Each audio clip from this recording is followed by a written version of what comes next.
I'm Hannah here with you until 2. That is, of course, until the sports team take over.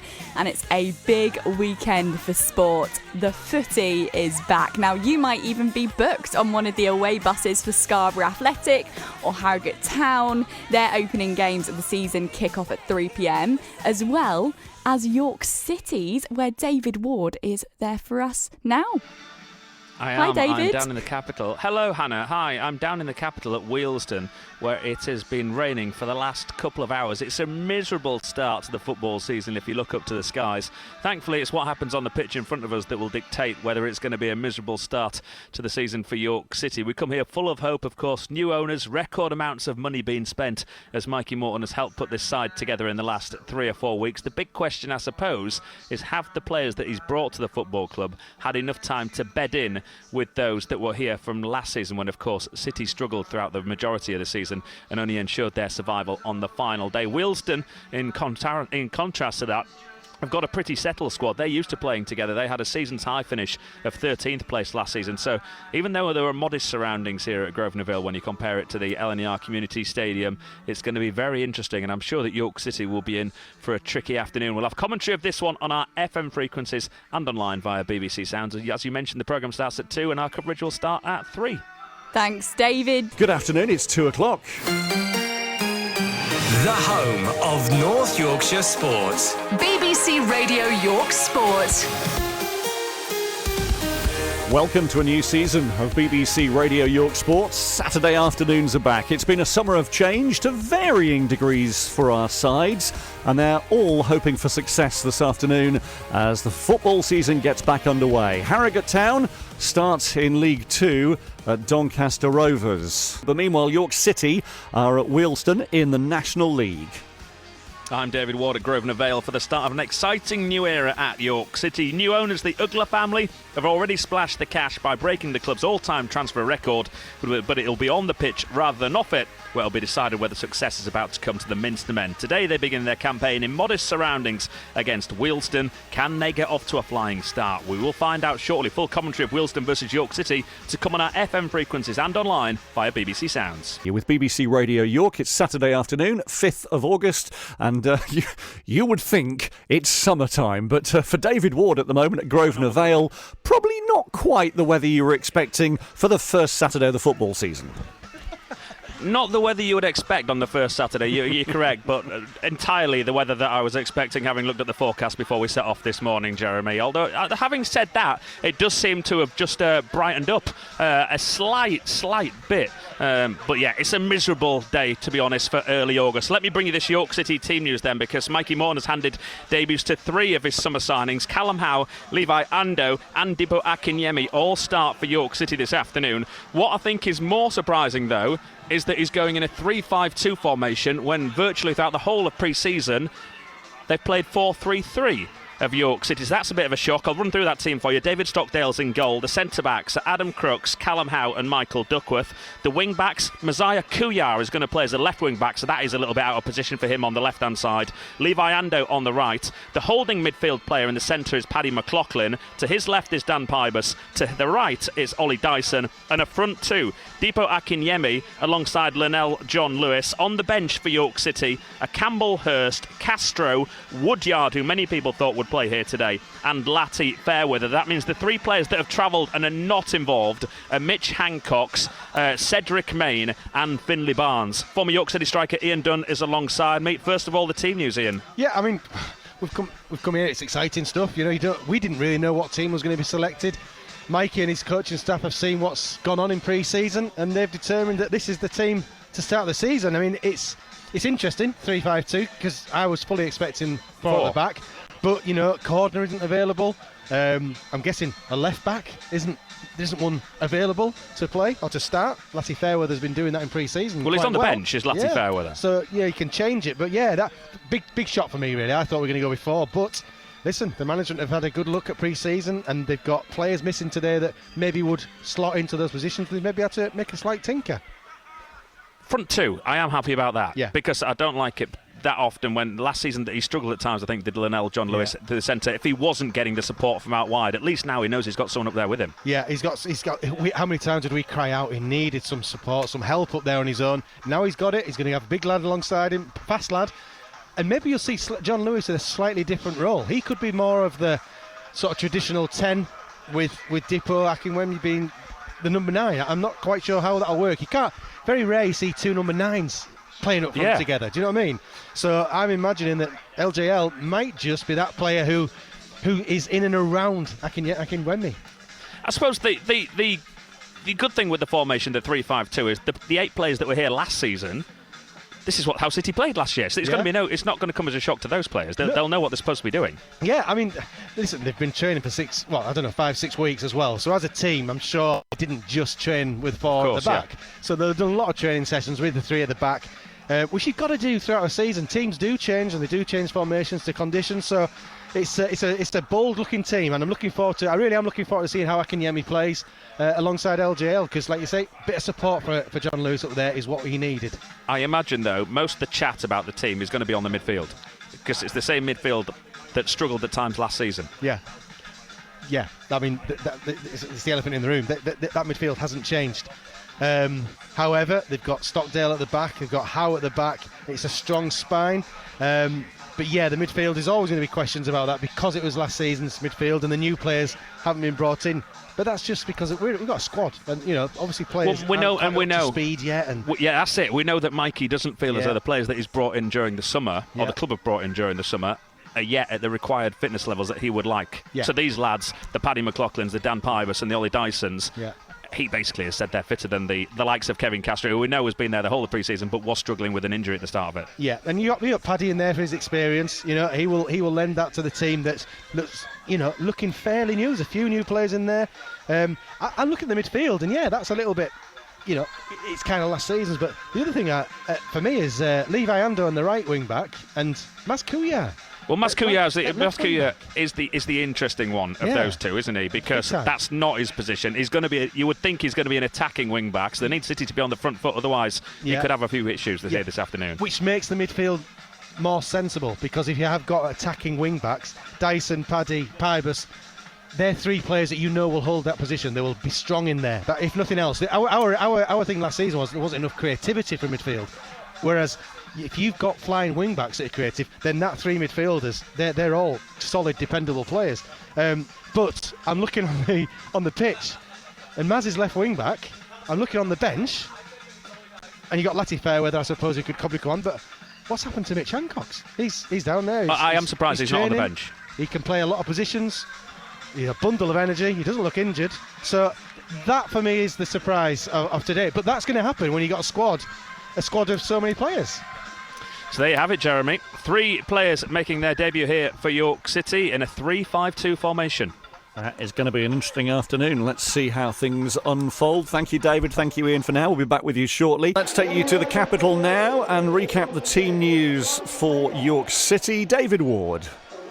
Thank you, Jeremy. 3 debuts for York City and 1 second debut, of course. That is David Stockdale in goal for York City. And Mikey Morton, surprisingly, has changed his formation. Predominantly 4-3-3 throughout pre-season. He's gone to a 3-5-2 formation. David Stockdale is the goalkeeper. The centre-backs are Crooks, Howe and Duckworth. The wing-backs, Maz Kuya is playing as a left wing-back. Levi Ando was the right wing-back. In the central midfield, Paddy McLaughlin is the holding midfielder. To his left is Dan Pybus. To his right, Ollie Dyson. And then a front 2 of Linnell John Lewis and Dipo Akinyemi on the bench this afternoon for York City. I should say he brought a squad of 19 down here today. There are 3 players that have come down that aren't involved in the side, and those players are Mitch Hancox, Thierry Lati Fairweather, and one other player whose name just escapes me, but on the bench for York City this afternoon, the substitute goalkeeper is Mason Campbell, Alex Hurst, Kevin Castro, Alex Woodyard, and Thierry Lati Fairweather. interesting to see how City get on. It really is going to be. The away end to our right-hand side is absolutely jam-packed. I don't think there's one seat that's spare in the far corner of the ground. Lots of York City flags up. The small piece of terracing just to the left-hand side of the goal as well is full. The pitch is very, very wet, it has to be said. It's been raining here relatively heavily for the last few hours. When we arrived in London this morning, it was dry. It wasn't raining, but the roads were just congested. There was water absolutely everywhere. Big puddles everywhere you went, and the pitch towards in front of those York City fans away to our right hand side is extremely wet. We could see when the Wealdstone players were warming up in that part of the pitch, big puddles every time they place their foot down on the turf. So hopefully the rain will relent and we won't get too much more, and that will not become an issue. We're just 15 minutes away, just 7 or 8 minutes away from kick-off here. The players have just gone back into the tunnel, so come back to us shortly. But now, though, let's turn our attention to the football, because if you want to hear Harrogate Town's game at Doncaster Rovers with Tim and Hal, you need to listen to DAB Digital Radio. If you're looking for York City's game at Wealdstone, that's 103.7, 104.3 and 95.5 FM, or online through BBC Sounds or at bbc.co.uk/Radio York. BBC Radio York Sport. Thank you, Jeremy. Welcome to Grosvenor Vale here in northwest London in Ruislip for Wealdstone versus York City in the National League. The start of a new era for York City under Matt and Julianne Ugler. Matt Ugler, we're told, is away to our right-hand side, mixing with those York City fans. He's brought his dad to the game as well today. So hopefully they will have an entertaining time. I'm sure they will only have an entertaining time for former York City striker Ian Dunn if they watch York City put on a decent performance and get a decent result here today. Yep, that's what we're here for. That's what City fans are expecting. We're expecting a competitive performance. This is going to be a competitive league though, David. We've got to stress that fact. It's going to be tough, but City have got everything in place to be competitive. We'll run through the teams again in a second if you've missed them so far. Just one thing we haven't talked about. Linnell John Lewis has kept hold of the captain's armband. Interesting. That suggests he's going to start more weeks than not. Well, I suppose if he's starting today, you wouldn't take the captaincy off him, would you? That's If he does him as a first-team regular. Well, yeah. So he obviously. So he does as a first-team regular, yeah. That's a front two, which, let's be honest, last season we were crying out for. It looks as though we're going to have a minute's silence. We haven't been told about this. I will. John Moores. He was Secretary of the National League from 1994 to 99, before becoming Chief Executive from 1999 to 2008. A period of 14 years outstanding service to the National League. Our love and thoughts go out to John's wife Lois and all their family at this very sad time. So please join us on the referee's whistle for a minute's silence in memory of John Moores.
Apologies for that. We were given no prior warning there was going to be a minute's silence today. I think it was from someone from the National League board.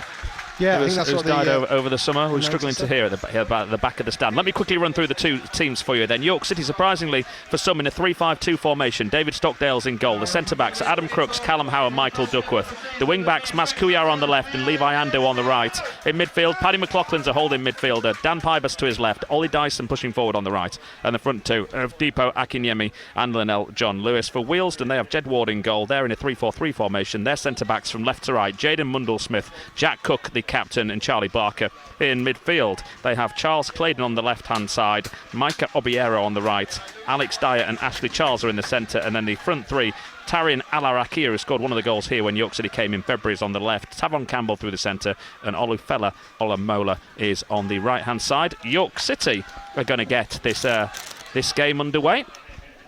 And they'll be kicking from right to left towards the Wealdstone fans, which means they'll be shooting towards their own supporters in the second half. They'll be pleased about, I'm sure, way to our right-hand side. The referee is Andrew Humphreys. And there you go. The 2023-24 National League season is underway with a long ball downfield, a misplaced long ball downfield from Wealdstone. Apologises immediately there, does Charlie Barker, and that goes into touch. The far side of the field for a York City throw-in inside their defensive 30. Yeah, it's all set up to be a good day. Looking across to the right-hand side, Dave, look at the fans. City fans have turned out in force this afternoon. Nice kit as well. White, blue shocks. I'm not a fan. Not a fan? Do not like white football kits. I quite like it. It looks smart once, and that's the first time you put it on. Well, I've said this before, and then as soon as you get it muddy, dirty, the stains don't come out. It never looks the same again. Washing detergent.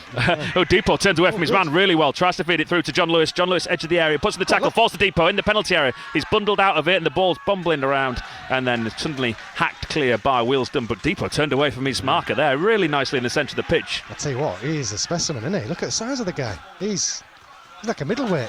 Isn't he? Like built, strong, like athletic. You don't think there'll be many people be able to knock him off the ball. No, he's a strong lad, this one, I can see. Good start though there from York City's record signing. Mas Kuyar's got the ball in touch, set for a throw into York City, level with the edge of the Wealdstone penalty area on this left-hand side. Gives it to Pybus. Pybus gives it back to Kuyar, tries to get past his man. Into touch it goes again. Second throw into York City. Interesting that it's Mas Kuyar taking the York City throw-ins. Don't know if that's just he's the nearest to the ball, with it being on the left-hand side. Throws it towards Depot in the penalty area, holds off Cook. They have a second man up against him. We see the splash, the puddles down this left-hand side again as Wealdstone try and clear, which they do up to halfway. And Crooks gets in front of his man, Tavon Campbell, to bring it forward for York City. Decides to go square back into the centre circle to Michael Duckworth. There is a bit of a slope on this pitch. This is the near side where we are. Poor pass from... who was that? Ollie Dyson to the right-hand side, looking for Levi Ando. Ando had pushed forward straight into touch from Ollie Dyson. Yeah. There's a bit of a slope from the far side of the pitch to this near side, so the majority of the water is down this side of the pitch. Yeah, and that'll be a great leveller down this side of the pitch. Obviously, you can't... Well, it's better than it being down one end, isn't it? Yeah, where exactly, you've got a big advantage in each half for one of the teams. Wealdstone come forward down this soaked right-hand side of the pitch. But City win it back through McLaughlin to the centre circle. Dyson takes the out of his stride, and then he's clipped in the centre of the pitch. I think it was by Alex Dyer. Free kick to York on the halfway line. The referee right on top of that one. And it'll be a free kick to York City. 2.5 minutes gone here on BBC Radio York's FM frequencies and online via BBC Sounds. The start of the football season is finally here, everybody. It's 0-0 between Wealdstone and York City. Ball down this right-hand side. Kuyar does well, brings it into control on his chest, lays it off to Pybus. Good start this from City. Infield he goes to McLaughlin. Got time to pick out a pass. He goes back to Crooks. Crooks gives it to Callum Howe for his first touch as a York City player. To the right-hand side of the three centre-backs to Michael Duckworth, a position he filled in really well in last season, towards the back end of the season. Probably his best performances in the York City shirt, I thought. Yeah, that's the one, with playing three at the back, it does allow Duckworth to play in that position. I think he's outstanding in there. City won it back again, the edge of the penalty area. Cross comes in, takes the deflection, it's going to roll into the arms, though, of Jedward. It does, but he already had 3 games to impress. With Ryan Fallowfield having the 3-game suspension, if they played a back four, he would have been, I think, the man who would have played right back. Yeah. But it does work well with Duckworth in that He right was superb there. role, It does. He was superb there last season. McLaughlin can't get control of the ball there, but does well, puts pressure on the Wealdstone man and forces him back to Charlie Barker. Back again they go to the man in all orange. Oh, it's got 2 shades of orange. It's almost like people have been watching the start of the 100, the Birmingham Phoenix. I think the socks just haven't been washed as hard as the top. The Wealdstone goalkeeper. And they've chested that into touch inside their own half. 2 of Wealdstone. City, the harrying is good at the start of this game. Duckworth, we've just praised him, and then he gets caught on the ball. Classic. Is normally what happens. Yeah. Across this near side to Obiero. He tries to skip inside Mas Kuyar. The ball holds up on the pitch, and he has to check his run. Into the centre circle to Dyer. Dyer turns away from 2 men. Now down this right-hand side, Obiero plays it to Olamola. There's 1-on-1 there. Now back to Obiero, crossing position, digs it into the back post. With man coming in there, good header clear though by Ando under all sorts of pressure. And City play it forward to John Lewis. He can't keep hold of the ball though. He's got to do better than that. John Lewis gives it straight back to Wealdstone. They come forward now on the right and on the left-hand side, cross into the box, sliding clearance in his penalty area from Callum Howe. And it goes to a blue shirt on the far side of the field again. Dyer into the centre. Wealdstone man goes down looking for the free kick, trying to buy the free kick. Referee doesn't give it. Once again, John Lewis not being able to hold the ball up. gives away possession. Now the left-hand side, Alarakia turns away from McLaughlin, who slid in on the greasy surface. Alarakia to the striker on the edge of the penalty area, to Obiero. Can he get a shot in tight angle? Crooks slides in and just goes past the ball with the water on the pitch, but he does manage eventually to get a block. Wealdstone still have it at the edge of the area. They've been forced back. Dyer into the centre of the field to number 4, Ashley Charles. Charles now goes down the left-hand side to Mundell Smith, who's forward. Decent cross in from him. City slice the clearance from Crooks. Bit of pressure from Wealdstone. Again, down that left-hand side, cross into the box, headed away this time by Callum Howe. Good headed clearance, and City win the loose ball back through Pybus. Gives it the big up and under, looking for Akinyemi on this left-hand side. He brings it under control brilliantly, Akinyemi. Now he's going to run a Cook to the penalty area. Akinyemi on the left side, cuts inside. Can he get the shot? Oh, he can, but it's high. It's very, very wide. But that was half a chance for Adipo Akinyemi. He's got a touch of class about him. Just a shame about the finish, Ian. He's great. The first touch was beautiful. I thought the ball was way over hit to him. His touch was superb, but his shot, unfortunately, he's just landed in another postcode, I'm afraid. It's gone over way high and wide. Yeah, but, it's left, right. Start. But the first couple of touches of that mazy run there, the way he brought the ball down and the way he turned away from the man in the centre of the field in the opening minute, wow. Yeah, looks strong, looks a handful, doesn't he? Looks confident. His shot was wayward, but he'll get plenty more opportunities. If he's got a first touch like that, he's going to create plenty of opportunities for himself. Just a bit concerned for me, David, down this left-hand side. Twice, Crooks was isolated, and then Kuya was isolated, 2-on-1, and they're the problems that Wealdstone started in that bit of pressure there. Stockdale clears long, looking for Kuya. Kuya wins the header in field, but is only as far as Cook, another man who scored against York City last year, but his misplaced pass from the captain into touch right in front of us. Another throw into York City. There's only, 1, 2, 3, 4 rows of this stand that we're sitting in. We're on in front of us, we're on the 5th row at the back of it. There's a nice little hole in the roof directly above Ian's head. Yeah, couldn't be wetter. Trying not to laugh. Look, you brought that coat. You're not happy, are you? Because you weren't wearing your shorts for the first time ever in August. This is a first. August, no shorts. Terrible. We'll bring you all the exclusives here on BBC Radio York. Yeah. Stockdale comes out of his area, pings it downfield.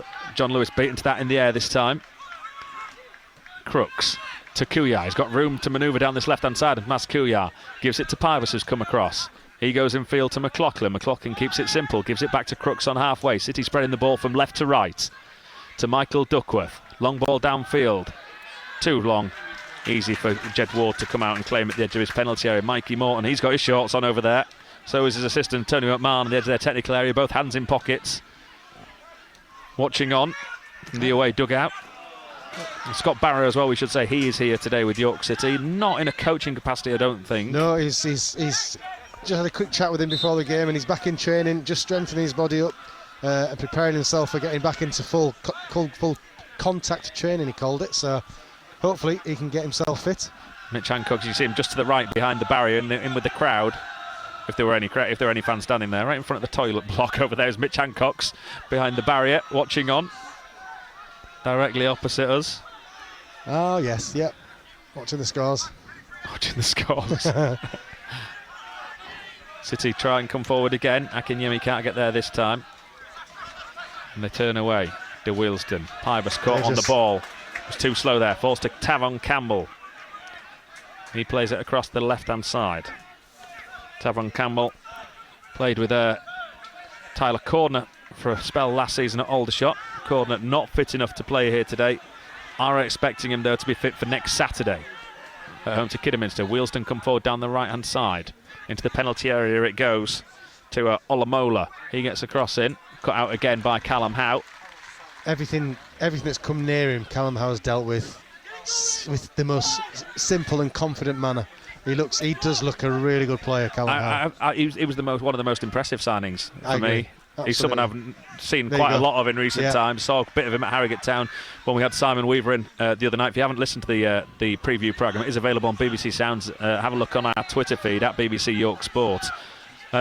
He scored quite a few goals for Harrogate Town, Simon Weaver was saying on that programme. So it's something we can look forward to when City do get some set pieces, do get some corners. Maybe there'll be a bigger threat at both ends of the field in keeping them out and hopefully in scoring some this season. Yeah, well, you mentioned it as well, David. We look taller, don't we, this season as well, the players that are brought in. Long ball downfield, that's overhit though, and that goes through to Stockdale. There's a big piece of, blue sort of ticker tape in the middle of that penalty area that David Stockdale in his all green kit It's a traditional goalkeeper's kit, that, into this season. That looks really striking, doesn't it? It does look good.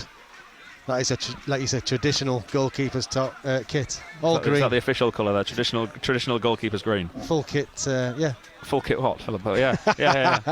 Full kit, something or other. Yeah. Lots of flags out behind the goal away to our right-hand side. You can see the Chesterfield Reds. We saw them earlier on today. YCFC massive. A City try and come forward down the right-hand side. Levi Ando broke forward, but he was loses possession. York City loyal. We are York. Just a few of the ones that we can see behind the goal in front of all those York City fans. Wealdstone come forward into the York City half. Left-hand side through Alarakia. He plays the ball forward looking for Olamola, but it's got too much on it. As the sun comes out, the rain stops and the sun comes out. Whoa, wish I brought my shorts now. Tell you what, there's a steward. There's the far side of the field, above the home dugout. They've got like they've cut a sign that says Media Centre, where they're doing the filming for. I presume that's for the National League TV and the highlights that you'll be able to see on, is it Monday or tomorrow at some point via York City's website. And there's a very, very dodgy looking ladder all the way up to it. It's quite high, isn't it? That far side. The steward's just been perched on as he came down to try and get something off someone below. Not sure I'd fancy going up that ladder. No, I share that thought. Wouldn't be the most exciting place to be right now. He's lost the ball again. John Lewis trying to hold it. That's 3 times now in the opening few minutes that John Lewis hasn't been able to hold the ball up, and they come forward to Wealdstone right-hand side. Tavon Campbell takes on the shot, blocked again by Crooks, who sort of collapsed and blocked it with his right leg. First corner of the game goes to Wealdstone. Mr. Barry Phillips, your driving licence has been found and will be... I'll be back in a minute. Was it Harry Phillips? Harry Phillips has lost his driving licence, if you know Harry. Got to hold the ball up better than this so far, John Lewis. John Lewis, yeah. He's coming short for it. It's not just the fact that he's lost it, but he's helped 3 attacks by losing the ball each time. He's certainly not shy at trying to help his teammates out, but they're going to be stronger. Keep the ball and bring the teammates into play. From this near side, and it comes to the near post.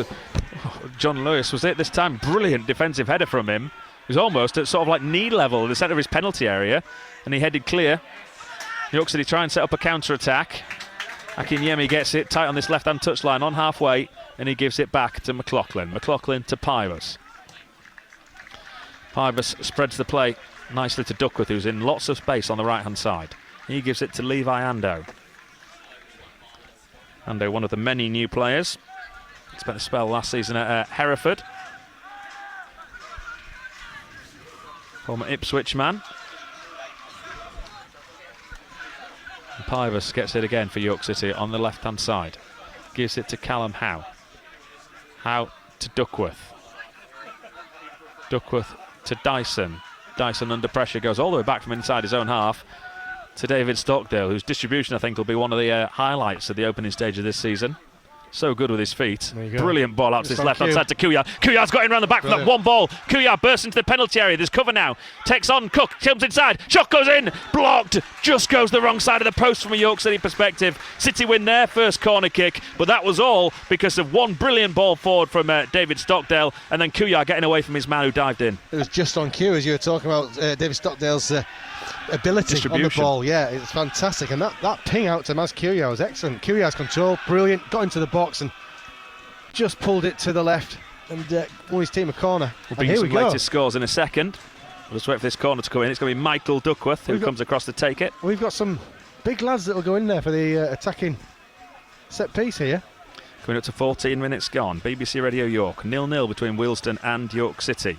And here comes the corner. It's a deep one into the centre. Wealdstone man goes to ground. Depot tries to get a shot away, just can't. Ball bobbling around, and it goes through to Jed Ward. Depot says my shirt was being pulled. Not too sure about that. I was sort of expecting the referee to blow up for a free kick when the man who was marking him fell to the ground, but he didn't. No, it was half a chance there, I think. I think you're right. Somewhere. Wealdstone playing out from the back, but have run it into touch on halfway. Far side of the field in front of the Wealdstone manager, Stuart Maynard. Throw in to York City. Michael Duckworth about to take. National League goals. Aldershot 1, Oxford 0. Gateshead 1, Boreham Wood 0. Maidenhead 1, Fylde 0. Southend 1, Oldham 0. Which is a bit of a turn up after what's happened during the summer and all the money that Oldham have spent. They've still got some good players there, Southend, haven't they? Well, they kept hold of most of their players. Yeah. So they've still got good players who will be playing for a career somewhere potentially. Yeah, so they're the latest scores in the National League. Harrogate Town are still goalless at Doncaster Rovers as Wealdstone try and thread a ball through the York City defence. If you missed it before the start of this game, Luke Armstrong refusing to play for Harrogate Town today, just before the teams were handed in, after interest has been shown in him from another League 2 club. Pybus gets the ball into the box, headed clear. Good headed clearance by Wealdstone as far as Duckworth. He lays it off to Ando. Ando tries to get the ball out of his body, gets it to the right-hand side of the pitch. Now runs at his defender. Tries to cut in field, does well, gets on his left foot, dinks it into the box, but it's into the arms of the goalkeeper. He did well there, though, got the cross in. Just a shame he couldn't pick out a white shirt. He did, he shimmied to go right and down the line, but he didn't. He came inside on his left foot and killed a lovely little cross in, but yeah, just too close to the goalkeeper on that occasion. Not a good afternoon so far for some of the big boys in League 2. Crawley 1, Bradford City 0. Sutton 1, Notts County 0. Wow. And Wrexham are 2 down at home to MK Dons. Wow, there's the levels, eh? Potentially. Yeah. Lots of expectations for each of those 3 clubs. In fact, I think they're the only games that have got goals in them as well, and I think they were the top 3 favourites for promotion this season. Wow. Kuya, after the ball's given away on halfway by Wealdstone, lays it infield to John Lewis. He turns his man, does well, gives it to Akinyemi, edge of the penalty area, trying to work a bit of space, tries to nod it through, just can't find Dan Pybus, who'd push further forward. Scuffed clearance by Ward into touch, thrown to York City halfway inside the Wealdstone half, far side of the field. Yeah, real panicky clearance there by Jed Ward, and Wilson's goal gives City the ball straight back. He's on a season-long loan from Bristol Rovers as the 20-year-old goalkeeper. City have it from the throw-in then to Howe. Howe back to Stockdale, who just loiters on the edge of his D. And that's where we'll see him much of this season when York City have possession, especially in the other half of the field. Can be dangerous. If you saw the Spain, was it Switzerland they were playing this morning in the Women's World Cup? That was where they gave the ball away and the Spain defender tried to play it back to a goalkeeper who was in no man's land and went in for an own goal from virtually the halfway line. John Lewis, late tackle there. The referee gives nothing, but I think he would have pulled it up if City had won the ball back there. They're playing it out from the back, almost getting themselves into trouble, but they've done really well there of Wealdstone. They certainly like to play football. Oh, they do. There's no doubt about that. Yeah. Mundell Smith, long ball down the line. Looking for Tavon Campbell, and it comes off the chest of Callum Howe, and that'll be a throw into Wealdstone. Yeah. You can see they trust each other. This is a team that's been together for a few years, a couple of seasons at least. Similar players, they all trust each other. They keep the ball really well. It'd be interesting to see how long it takes one of the players, or some of the players, I'm not just meaning today, I mean across the season, to fall foul of some of the new guidelines about approaching the referees and the antics on the touchline from managers. Is it a straight yellow, isn't it? If more than 2 players approach the referee, yellow card? Yeah, I'm not sure who they decide who that yellow card goes to. All of them? No? I honestly, I don't know. No, I'm not sure. I don't know. Because if you're the first one, you're allowed to do that. It's not your fault if someone else then approaches. Is it? So I imagine it must be the second player. I don't know. But if 2 of you go at the same time, who's the referee give it to? Yeah. But so far, the referee's had no real need to intervene. If anyone knows the answer to that question, it'd be interesting to understand it fully. At BBC York Sport, 81333. Start your message with the word York if you want to text us. Interesting that at grassroots level of the game, they can now give points deductions. Not sure if they can do it at the grassroots level of the game, why they can't do it in the professional games. That really would just stump it out. Yeah, overnight. Literally, overnight. Players that stupid. Oh, somehow. Yeah, I sit next to one most weeks. There's no goal, that one was. Offside flag as City go long down the centre of the field.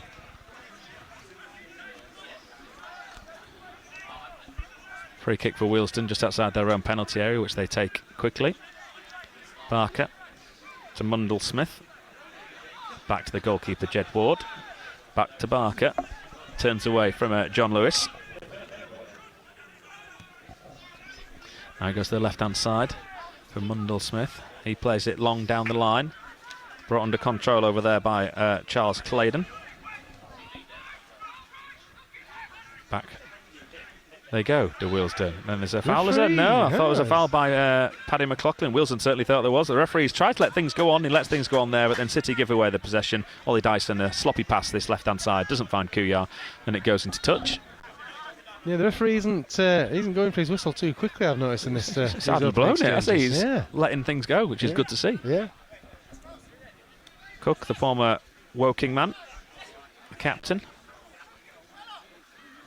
He's a solid, dependable player, isn't he, Cook? Yeah, he scored the winning goal at the LNER last season as well, late on, from a set piece.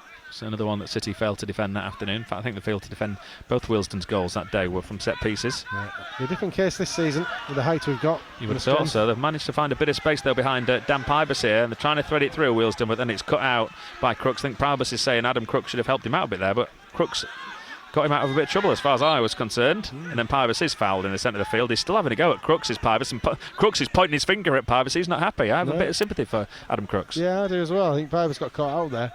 What was really impressive with York's defence there was Wealdstone had nowhere to go, so they couldn't get through them. It was like a wall. City have gone for a shot here from the free kick at Stockdale from 20 yards inside his own half? Yep, that's ambitious. He's been watching the Man United friendly.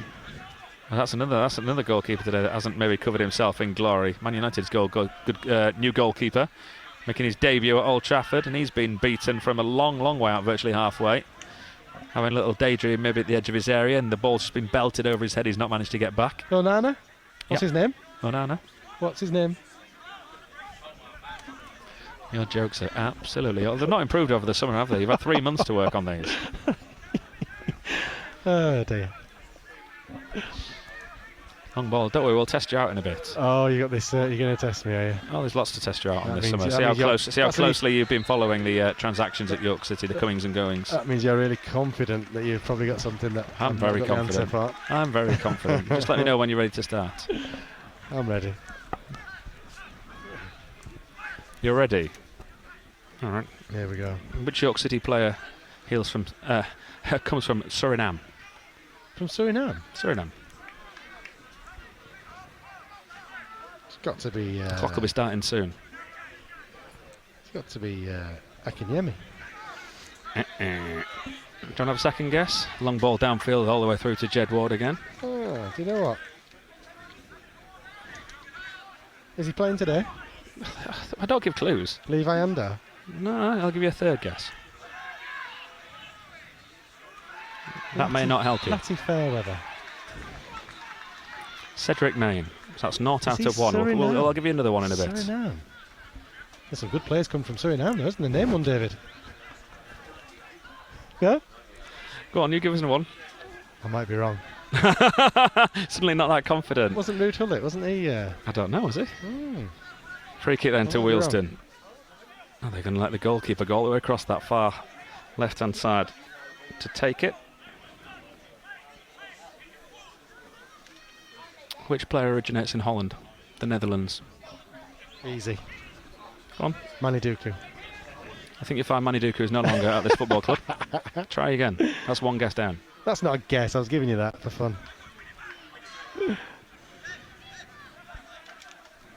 Hails from Holland. Have you got a second guess? Have I lost the first guess there? Go on, we'll give you a first guess again. The ball's in touch. You're missing absolutely nothing here. No. Hails from Holland. Born in Holland. Yeah. You've been doing your homework. You clearly haven't. I don't need to, and you know the answer.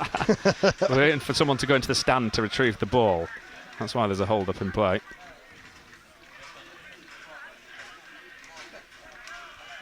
Now we have it, and it's thrown down the line by Michael Duckworth, flicked on by John Lewis. Again, Dipud as well. Oh, but he's fouled the defender according to the referee, and he gives the free kick. Still goalless here on BBC Radio York. 24 minutes on the clock as Ian Dunn furiously looks at his team sheet, trying to work out if it could possibly be someone who's playing today. I'm proving my Ruud Hullet point. Oh, yeah. Suriname. So he shares something in common with Cedric Main. Ala Rakia bursts forward, gets past McLaughlin. Really good run from him through the centre of that York City at midfield to the right-hand side to Obiero, the penalty area. He can get the cross in, and it comes now. And it's cut out of the near post by Michael Duckworth. Great defending from the German-born centre-back. Who? Michael Duckworth was born in Germany. Oh, he was, yeah. But we're still on with the Netherlands and Holland. Yeah, we are, yeah. Second corner here to Wealdstone. You don't know, do you? No, not a clue. Levi Ando. Do you want more? Well, I think you have probably got the answers to them all. So of course I've got the answers to them fire all. away. It's interesting. Corner kick, this near side. It's like the United Nations now. City. Down this right-hand side. Charles gets ready to put the ball in. Ashley Charles. And it comes now. It's not a good corner. It may have been a planned move, but didn't really get much off the floor, this near post, and it was cut out and comes back into touch, does it? We can't see. We're looking down the line. They've kept it in play, but now it's forced out by York City for a throw-in. Charles gives it to Alarakia with his little ponytail. On this left-hand side, on the right-hand side, it goes back to Charles. He goes back to Claydon. Long diagonal ball forward. Easy for David Stockdale to come and gather, and immediately he looks forward and tries to ping it forward, looking for Dan Pybus. Pybus gets behind the defender, but can he keep it in play? His pace just doesn't allow him to get there. And it goes into touch, and they've kept it in, actually, of Wealdstone. And they've played it back to their goalkeeper. Almost gets caught out by Pybus on his goal line. That was dangerous from the Wealdstone number 13. But he's confident on the ball, the Bristol Rovers loanee. Alarakia sends it again to Olamola on this right-hand side, just over halfway. He goes back to Charles. Charles infield to Claydon. Now down the left-hand side it goes to Mundell Smith, who's pushed forward. Tries to get past Ando. Lays it off back into the centre. Ollie Dyson can't get there for the tackle. And it comes at the second time of asking. Again, easy for David Stockdale and the York City goal. Yeah, City defending really well. You know, Wealdstone have got a lot of the ball at the moment, but City are standing strong. Giving it away this time as David Stockdale, he pinged it downfield straight away. Couldn't find John Lewis. Cook intercepts, and he goes back to Barker. Which York City player hails from Zimbabwean? Oh, that's easy. Xander Siziba. Oh, you got that one right. I saw that in the local paper. Obiero, 1 out of 3. Down this right-hand side. Mats Kuyat does well to win the ball back for York City. Gets it back again off Dan Pybus. Then he's bundled over just outside his own penalty area. Had his right ankle clipped. And the free kick is given to York City.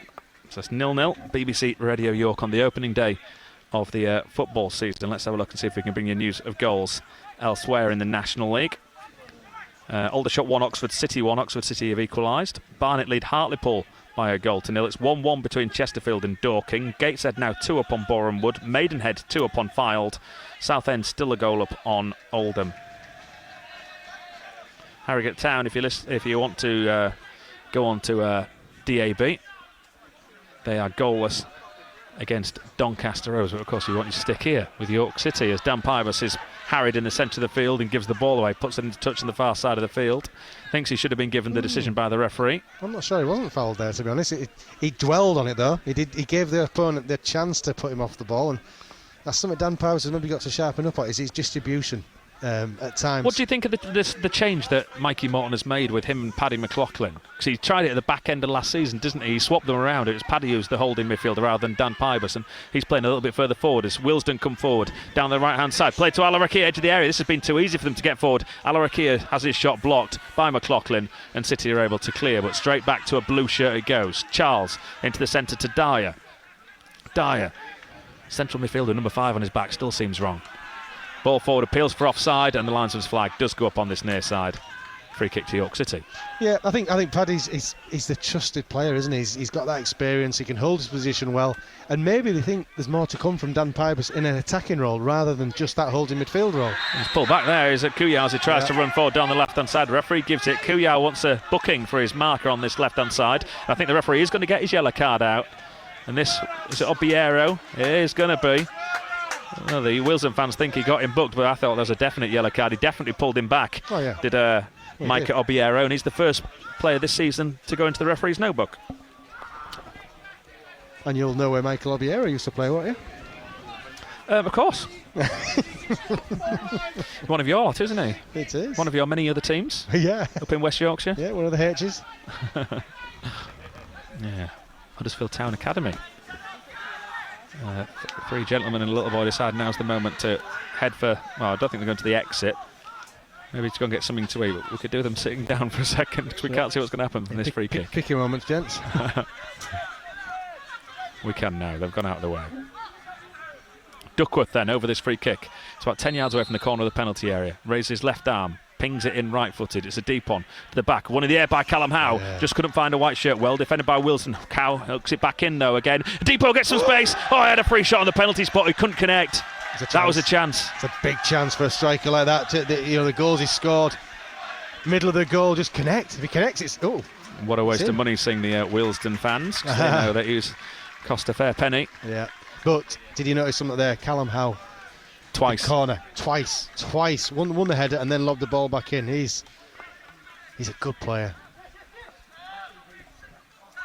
Cleared by Stockdale.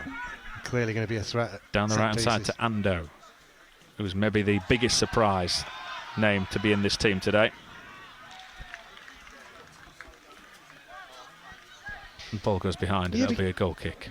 If you look at the team, Lati Fairweather impressed me in pre-season. He could have been the left back with Maz on the right wing back, couldn't he, as an option? But obviously Levi Ando's done enough to impress Mikey Morton and the team to start this game. He's pushed really high up. Do you think? See where he is now? Yeah.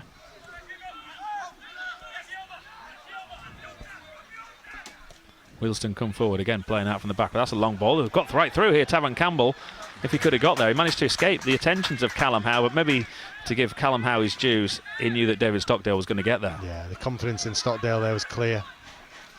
Ando's brought that under control well from a long crossfield ball from Crooks. Tries to play it through. It finds its way to John Lewis. John Lewis back to goal, lays it off to Dan Pivas. Pivas now to this left-hand side to Kuya. Can run at his man in the box. He's on a yellow card as well. Cuts in field. Little back heel to Pivas, who's provided the overlapping run. It is a dink to the back post. And it's going to go through to Ollie Dyson, who's going to put it back in again. Dink cross to this near side. Dan Pivas gets his shot. Didn't really connect. It was probably going to hit the outside of the post. Wasn't going in. And it's easy enough for Jed Ward. Yeah, good football though. Maz Kuya, little dink backwards to Pivas. He's clipped it to the back post. Promising signs for York City. Oh, given away from Wealdstone, playing out from the back to Pivas. Akinyemi gives it back to Pivas. John Lewis wants it thread through. Instead, Pivas decides to take on the shot left-footed. It was always going wide of goal. It's gone 3 or 4 yards wide of goal. You think he should have fed it back to John Lewis? I think he could have slipped John Lewis in. Yeah, strange decision there from Dan Pivas. It was a good little move there. Akinyemi winning the ball, feeding Pivas in, and John Lewis made that striker's run right across the centre half, almost saying, just put it in front of me. And Dan Pivas didn't. He's gone for the shot himself and screwed it wide. Pivas, of course, he's still looking for his first York City goal, isn't he? Has he not scored? No, no. Don't think so. Yeah. This is his 44th appearance. Wow. Still looking for his first goal. Well, he is in that more advanced position as well now. He might think there's a bit of a responsibility on his shoulders to try and get forward. Confidence again there from David Stockdale, who got the ball back from Crooks and just played it straight back to Crooks, but he was only about a yard in front of the on-rushing attacker. Gone into touch, throw in on halfway that Crooks gets ready to take. Referee just telling Messiah Kuya you need to go back a little bit further back. Pleases and thank yous from the referee, you can hear. I've been impressed with him, to be honest. He's been good so far. Yeah. Hope we don't speak too soon, then Kuya gets his header wrong. 50p head there, I'm afraid. It was, yeah. What's the difference between 50p head and 20p head? Apart from 30p. Yeah. Cook in field. I made myself laugh there, sorry. Yeah. Hey, if you can't laugh at your own jokes, no. Don't expect others to. Left hand side. Mundell Smith sends it forward. Falls to Olamola, who's dropped deep looking for the ball. And he just, I don't know what he's seen over that far side, but he just put it straight into touch. That was the strangest pass. Not under great pressure either. Has he seen the blue of the seats in the home dugout? I honestly don't know what he saw there, because it was nowhere near the full-back, who was a good 10 yards further back, and there was no one in front of him. No, the sign is bright blue. It is, yeah. Try and hit that. Interesting. City take the throw in. They spread it from right to left this time to Crooks. Everyone in the Wealdstone half of the field. He plays it out to this touchline that Kuyar's hugging. Kuyar now comes in field, tries to get past Obiero. Obiero still at Kuyar though. Kuyar's managed to get away from him. Now he puts the ball in. It's too deep, is it? No, he's found Ando. And Ando, first time on the volley, lobs it over the bar and apologises immediately. And he's getting a bit of a piece of Dan Pivas' mind. Yeah, you just need just a bit of composure there. Bring it down. Have confidence That's in what yourself. Dan Pivas is saying. Both palms to the ground, saying, just calm down. Just keep it under control. Trust your touch. Bring it down. Keep the ball in play. Goalkeeper again, playing out from the back. City got the press on. John Lewis tries to put pressure on the goalkeeper. He manages to get it clear, but the City do win the ball back. a dangerous game. City will get caught out doing this as well at times this season from playing out. Ando on the right-hand side. Square ball to Pybus just inside the penalty area. Takes on the shot right-footed, and it's just drifted wide of goal. It took a nick off someone. It may have taken a nick off, actually, of John Lewis. I'm not sure. It looked as though it did, but the referee's given a goal kick, and there are no complaints from the York City players. No, there was no. It's come off John Lewis, yeah. Again, Pybus in a good position, and he's got his shot off. That's clearly something they've worked on. He is more advanced than most games last season. Again, same as before. Goalkeeper takes the ball to his left-hand side of his 6-yard box, and then he just lays it off to one of his centre-backs. This time they have beaten the press. They've got past John Lewis. That's down really this right-hand side, Campbell, Obiero on halfway. Infield it goes to Charles. Yeah, they've confused York here because the centre-half made one heck of a run. He just burst past John Lewis, didn't he? He didn't pass it out, he actually just burst past him. Yeah, of course, that left City. City want a free kick, Duckworth goes to ground, but the referee again keeps his whistle in his pocket, or in his fist. Trouble here. Down the left-hand side, they've got him around the back, cross into the box. John Lewis, David Stockdale just gets there under pressure from a Wealdstone striker and from Adam Crooks. He mishandled it first of all, but he managed to drop on it on the second occasion. It was one of those dangerous balls in there, wasn't it? Rifled in along with this wet, slippy surface, and Stockdale's first thought was to stop the ball, stop the pace on it, and then pick it up second opportunity. Long ball down the right-hand side for York City. Callum Howe he's hobbling. He is hobbling. He's holding his right-hand side, his right hip. I don't know what his issues have been recently, but I hope it's not a flare-up of that. Wealdstone come forward to Obiero. Mascouillard as well, though, and gets there first. I know he's playing left wing back here, is Mascouillard, but he spent most of his time pretty much a lot further forward, hasn't he? Which is pushing back the Wealdstone wide men. You look at him now, he's a good, 30 yards further forward than his centre-backs? Yeah, him and Lee. In a line with Depot and John Lewis is Couillard, and he gets fed the ball. He's going to run at Obiero again down this left-hand side. Comes infield, 25, 30 yards from goal. Plays it through to Depot, wide left. He can try and get the cross in, takes a deflection into the side netting. York City get another corner. Yeah, good play from City there, and a lot of the good stuff we've had as an attacking team so far, David, have been through Mascouillard, and receiving the ball on this left-hand side, like you say, in a really advanced position. And really having a go. We're having a go at the Wealdstone. 2 corners apiece. Duckworth slowly trots across. I'd like to see Duckworth. He's got the ability to land this underneath the goalie and see what. Well, he's not the tallest. And Akinyemi could exactly. Is he? Look at it. He must be what? Yeah. He's not much bigger than 6 Mas. foot? Yeah, and you look at the lads we've got running at them. Get it under his. Yeah, he's an inch taller than Mascouillard, isn't he? Just in that 6-yard box with a bit of curl on it. He's done it. And as well. it comes now. No, it's a deep one out of the area, straight to a blue shirt. Yeah. I don't know if he's looking for Ollie Dyson or if he misplaced the corner kick. Got that one wrong, I'm afraid. And Depot's done well, though, to track back and win York City a throw, and he's done really well there as the striker. Really, really well. Yeah, he's 5'11", is Couillard, so he's no more than 6 foot. No. The goalkeeper. He's very slight as well. He's only young.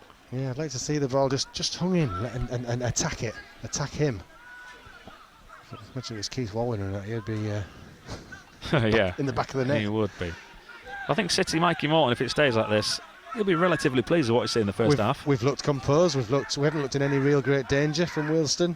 We've created a few sort of half opportunities ourselves. No, it's so far so good.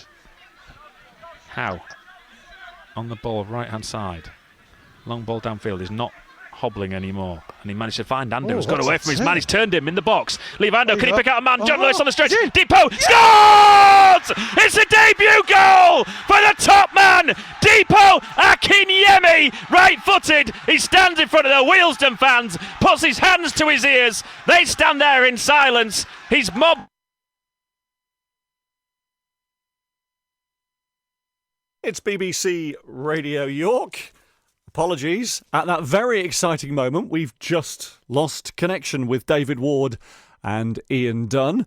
Right in the middle of a very exciting moment when Akinyemi has just scored the first goal for York City. Scuffed it a little bit, but Depot Akinyemi, he did not scuff it. He has hit the back of the target. Bang, boom, here we go. City have just got lift-off, David. Big dips. He's known on his Instagram account. Yeah, I tell you what, if you can keep scoring goals, you can call yourself whatever you like. And big dips, keep scoring, then City fans are going to find a new icon.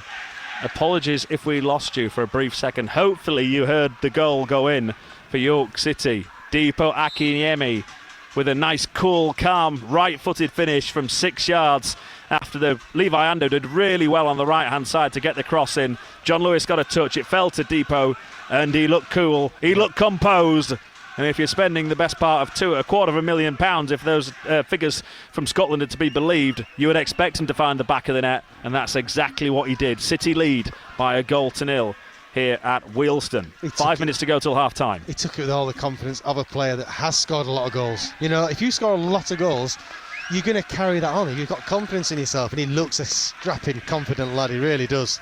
And that goal is just going to make him even more confident. And you can hear the York City fans. It's given them something to sing about because it started to bucket it down again.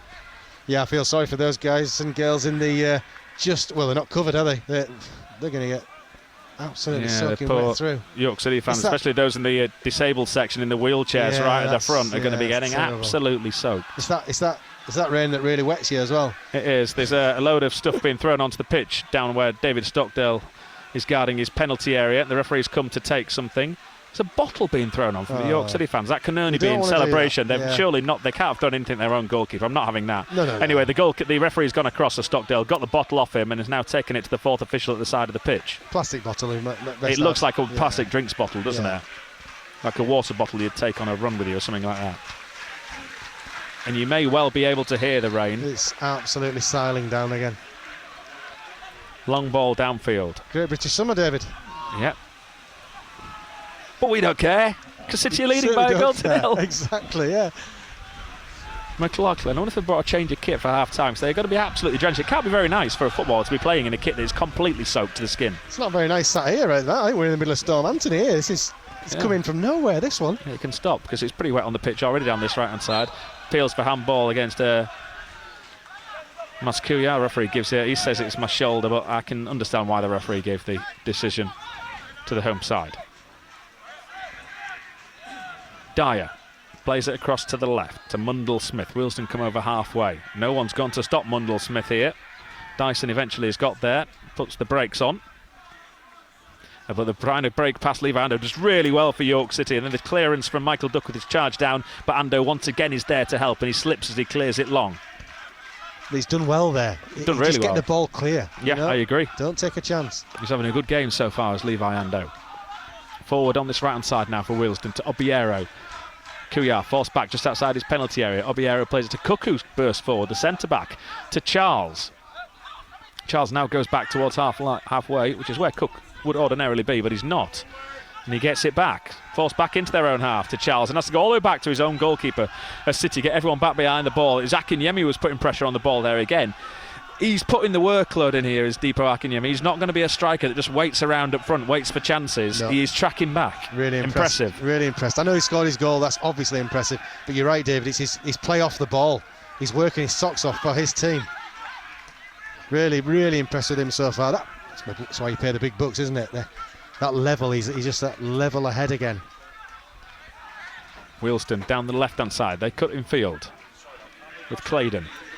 Claydon to Charles.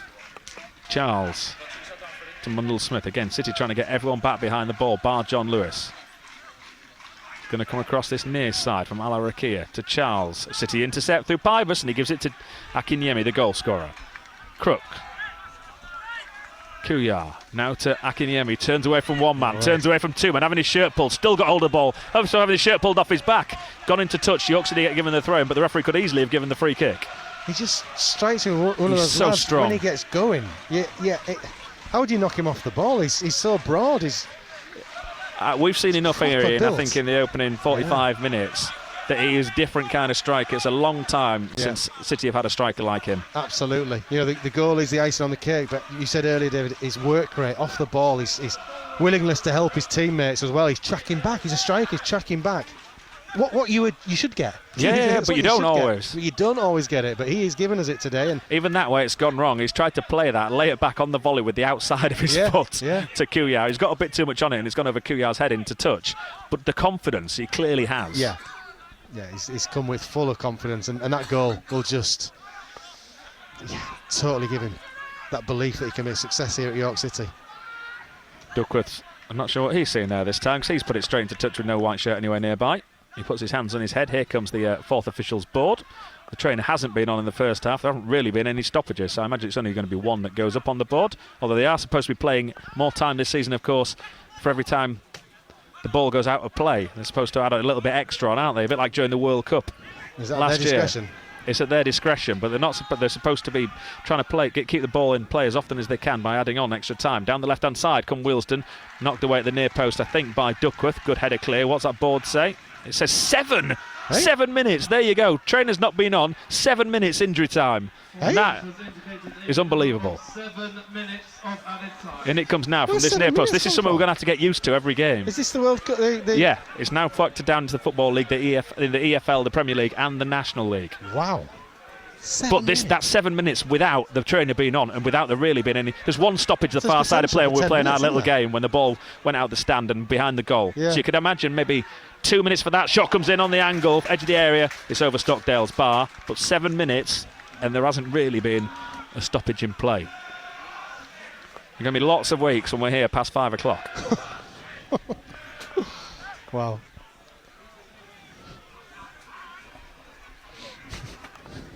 It's what we want to see, though, isn't it? Sorry? Well, maybe not when you're winning. No, I was thinking we're 2 minutes away from half time here.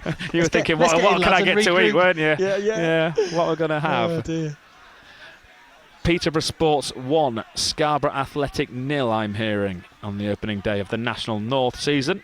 I imagine Ryan Whitley is in goal for Scarborough Athletic today, having joined on a season-long loan. Good luck to you, Ryan. Yeah. Oh, David Stockdale, has gone down after clearing that ball from the goal kick. He's collapsed in a heap in his penalty area and he's holding on to his left ankle. That's Achilles. I hope it isn't. He's up. He's hobbling slightly, but that looked worrying, didn't it, the way he collapsed? Talking about Ryan Whitley, at that very moment, David Stockdale goes down. Yeah. Just from a clearance. Yeah, he's still hobbling away, is David Stockdale. He's on his haunches. I hope it's just a slip, a strain. Yeah. And not a... he's hobbling. I think he's all right. Pybus for York City. Maybe just got his studs caught in the ground. Mason Campbell's on the bench for York City. But they will not be wanting to use him, as was the case last season at Oldham, when Ethan Ross went off injured. Stockdale probably didn't want that ball back there from Crooks, who probably would have seen that his goalkeeper's got a bit of a problem. It's a good test, though. But it's all right. It was a good test. He kicked it strongly with his right foot and made halfway. Were you like me, looking at as the ball's running back to him, thinking, please don't go down? I was thinking, you don't know what's happened here, Adam Crooks, do you? Your goalkeeper doesn't want this at the minute. Harrogate 0-0 at half-time. Did they not get 7 minutes? No, clearly not. Obiera for Wealdstone. Infield it goes to Dyer. Here we are, you heard it, the advertising hoardings in front of us. City still lead by 1-0, thanks to Deepo Akinyemi's debut goal on 39 minutes. Wealdstone trying to play it across the back. Just kept in play by Jaden Mundell-Smith on the far side of the field. They come forward down the left. Claydon into the box. Escapes the clutches there of Howe, who slid in trying to clear. Zip just bounced in front of him and zipped off the greasy surface. Dyer turns away from Pybus. He told Pybus a dummy there, didn't he? Dyer crosses into the box. Around the back is Tavon Campbell. Just couldn't bring the ball under control. Otherwise, he had a free shot at goal from about 8 yards on the angle there. City have got away with that one. Back to the left-hand side it goes again. Charles. Infield to Dyer. Dyer, little ball around the corner to Alarakia. Ando slides in and gets it the second occasion as he's lying on the ground. McLaughlin clears long. Can he set Akinyemi away? Jed Ward's come out of his penalty area. Takes on Akinyemi. He's just got away with it as Jed Ward, the goalkeeper. He's still got it. He does really well in the end, Jed Ward. But he almost slipped and let Deepo Akinyemi.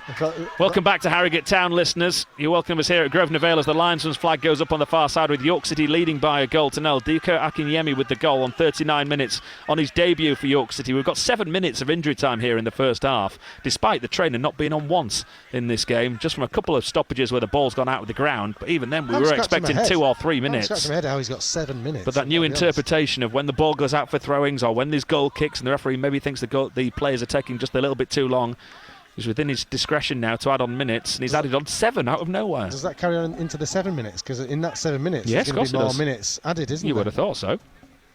Wow. Long ball downfield from Stockdale. Goes behind for a goal kick at the other end of the field. So 7 minutes of injury time. We've played 4.5 of them.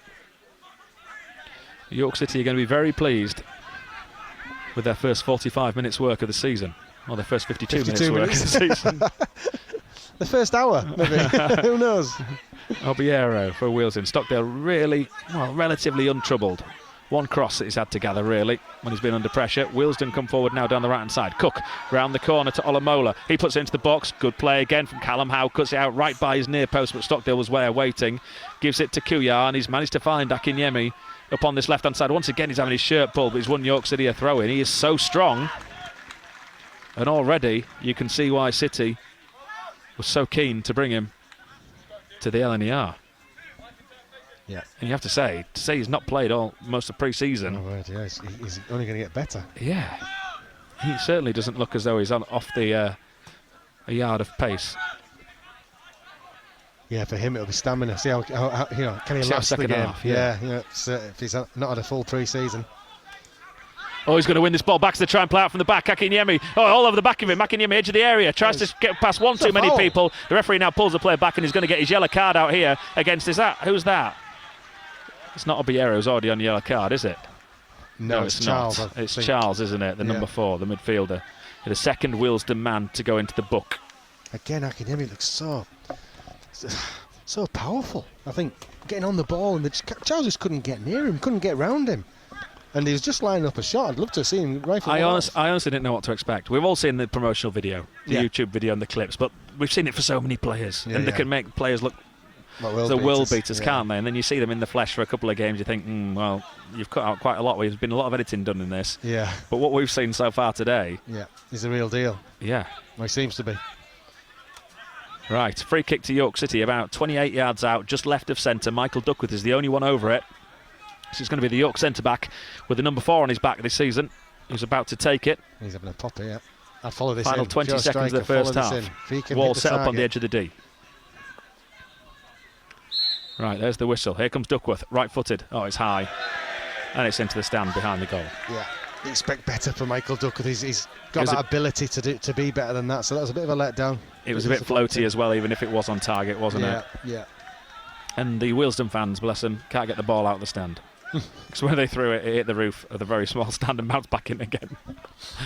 Is the referee going to add on extra for this? He's just had a look at his watch. We have played the 7 minutes.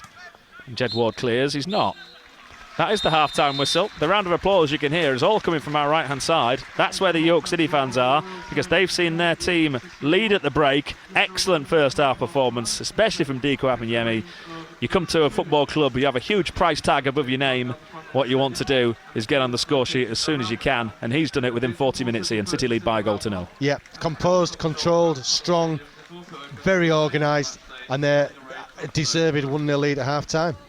1-0, York City lead at half-time here at Wealdstone, Jeremy. Thank you, David. Thank you, Ian. Still 0-0. That was your half-time score as well for Doncaster against Harrogate. We'll get you back into the second half commentary of that game with Tim and Hal on DAB very soon. Because, of course, with those 7 minutes of extra time, it is strange under these new rules, isn't it? How they've 7 minutes, and as David and Ian said at the York game, hardly anything really to warrant that. But the referee has put the 7 minutes on, so both games entirely out of kilter. We'll get you into the Harrogate game very soon. Obviously, we're now just starting the half-time break for York City away at Wealdstone. Right, let's, if you're listening on DAB, hand you over now for second half commentary of Doncaster against Harrogate Town. Here on FM and also online, we'll be taking you back to Wealdstone, back to the capital for the second half of York City's game, getting off to a flying start. David Ward, I'm just wondering whether the 5-3-2 and also, of course, 3 new players. Let's not forget, it is seeming to pay off, isn't it? Yeah, I've been delighted with the way that York City have played in that first half. I have to be honest. I don't think anyone could have envisaged the performance that Depo's had on his debut so far. He looks so strong, technically gifted. Yep. And Levi Ando, another one of the new signings on the right-hand side that, again, I don't think many people thought would play here today. He's impressed. Really has. And Jeremy says they're 5-3-2. It really has been more like a 3-5-2 because the wing-backs really have flown on and been attacking threats throughout most of that first half. So everything's going well at the moment. It's only half time, so we can't get too carried away, obviously, but the signs really are positive. Now, if I'm the Wealdstone manager at half time, I'm trying to think what he'll be saying, Stuart Maynard, and I imagine he's going to be telling his players that they're going to have to try and push back the York City wing backs, because they're playing 3 at the back as well. But if they do that, that's just going to leave more room in behind for York City, you would have thought. Yeah, for City to exploit, definitely. And also, I think we mentioned it in commentary in the first half, Wealdstone are good on the ball and they do like to attack, but they're coming up against a brick wall at the moment. Callum Howe's leading that, marshalling that defence with Duckworth and Crooks both reading the game so well that they make it so hard for Wealdstone to actually cause David Stockdale any problems. I think there's one ball that was whipped across the face of the goal and he's had to deal with it. Other than that, I'm not sure he's had much to do. Well, he's not had a save to make, has he? No, he hasn't. So it's just positive right now. It's half time. Like I say, don't get too carried away, but if this City team can do the same again in the second half and thwart Wealdstone even further, then the signs really are good, and hopefully go back up the road this evening with 3 points in the bag. And Jeremy, it stopped raining and I can even see patches of blue sky in the distance. Summer has landed. My goodness, enjoy it while it lasts. I'll tell you what, we'll get an update on the travel news. We'll come back to you for the second half, and I bet you it's going to start raining. I'm sorry to be the harbinger of doom. York City have got off to a flying start in the first half. Can they keep up the pressure on Wealdstone for the second half of our featured game on FM and online? Let's take you back to Grosvenor Vale now, and David Ward. Thank you, Jeremy. Both teams just making their way back out onto the field, and I don't think there are any changes. Let's quickly run through the York City side. In goal is David Stockdale. The 3 centre-backs are Crooks, Howe and Duckworth. The wing-backs are Kuyar and Ando, who have both been excellent. In midfield, McLaughlin, Pybus and Dyson. And then up front, the goal-scorer, Akinyemi and John Lewis. On the bench for City, Alex Hurst, Castro, Campbell, Woodyard and Latty Fairweather. For the home team, they have Jed Ward in goal. Their 3 centre-backs are Jaden Mundell-Smith, Charlie Barker and Jack Cook. In the midfield, they have on the right-hand side, Micah Obriero. On the left-hand side, Charles Claydon. In the centre, Ashley Charles and Alex Dyer. And up front, Taryn Alarakia on the left, Tavon Campbell through the centre. And on the right-hand side, Olufella Olamola, which I can tell you isn't easy to say. Is it, Ian? It really isn't, and you've proved that. Referee just checking there's 11 on each side. I can confirm there are. In fact, they are making a change now. Well, that took an 8. The referees checked there were enough players on, and then they've gone and made a change. So there you heard, it's Alarakia. The man who's been playing on the left-hand side of the front 3 who's come off. They've brought on Max Kretschmer, the former Crawley man, on this in the centre of the park. So the first team to blink have been the home side, and of course they trail by a goal to 0. So maybe no surprise, Ian. No, they've got to change things around, Wealdstone. Like I said in the first half, they struggled to get in behind City. They met that brick wall of a defence, and they need to change something up, Wealdstone, and their manager's not been shy about doing that.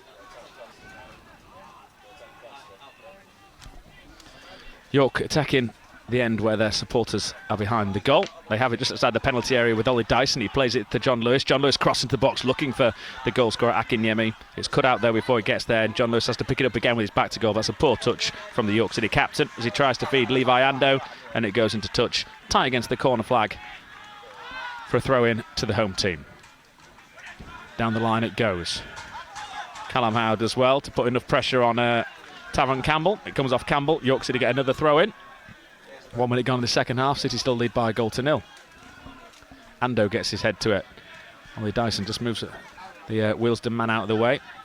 Lucky not to be penalised. The referee allows play to go on. It's back to halfway.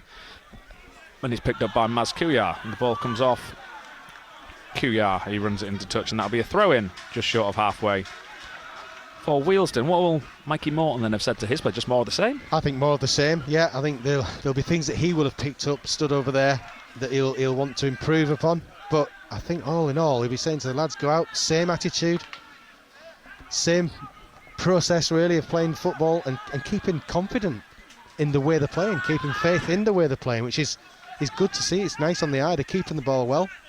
More of the same. Duckworth to Howe.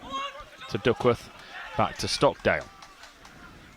Plays it out first time to the left-hand side to Crooks. Crooks into the centre of the park to Akinyemi, who's come deep to collect. He lays it off to the left-hand side to Kuyar. Pybus. Back to Crooks. He's got his big jacket on, his big winter jacket on over there, Mikey. His big winter jacket goes down to beneath his knees. He's got his shorts on with a huge jacket on. Fearing the worst from the clouds above. But at the minute, the sun continues to shine intermittently. And it's pretty bright. We can still see a little patch of blue sky.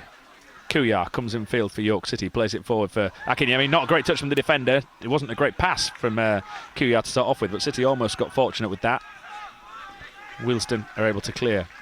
Howe on halfway to Ando on this right-hand side. He plays it down the line to Dyson. Not really been involved, Ollie Dyson, so far this afternoon. No, not mentioned him much, have we? But he's doing his job, no doubt.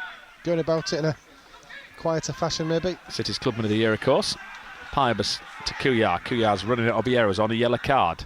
He comes in field as Kuyar dinks it into the penalty. Appeals for handball from all the York City fans behind the goal. Nothing given by the referee. And they're going to clear.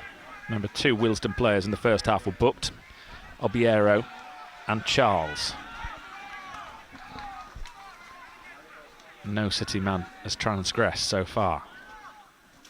Still 1-0, York City on BBC Radio York, 3.5 minutes gone. Once we've finished here and got all the reaction from York City manager Mikey Morton, live rugby league for you.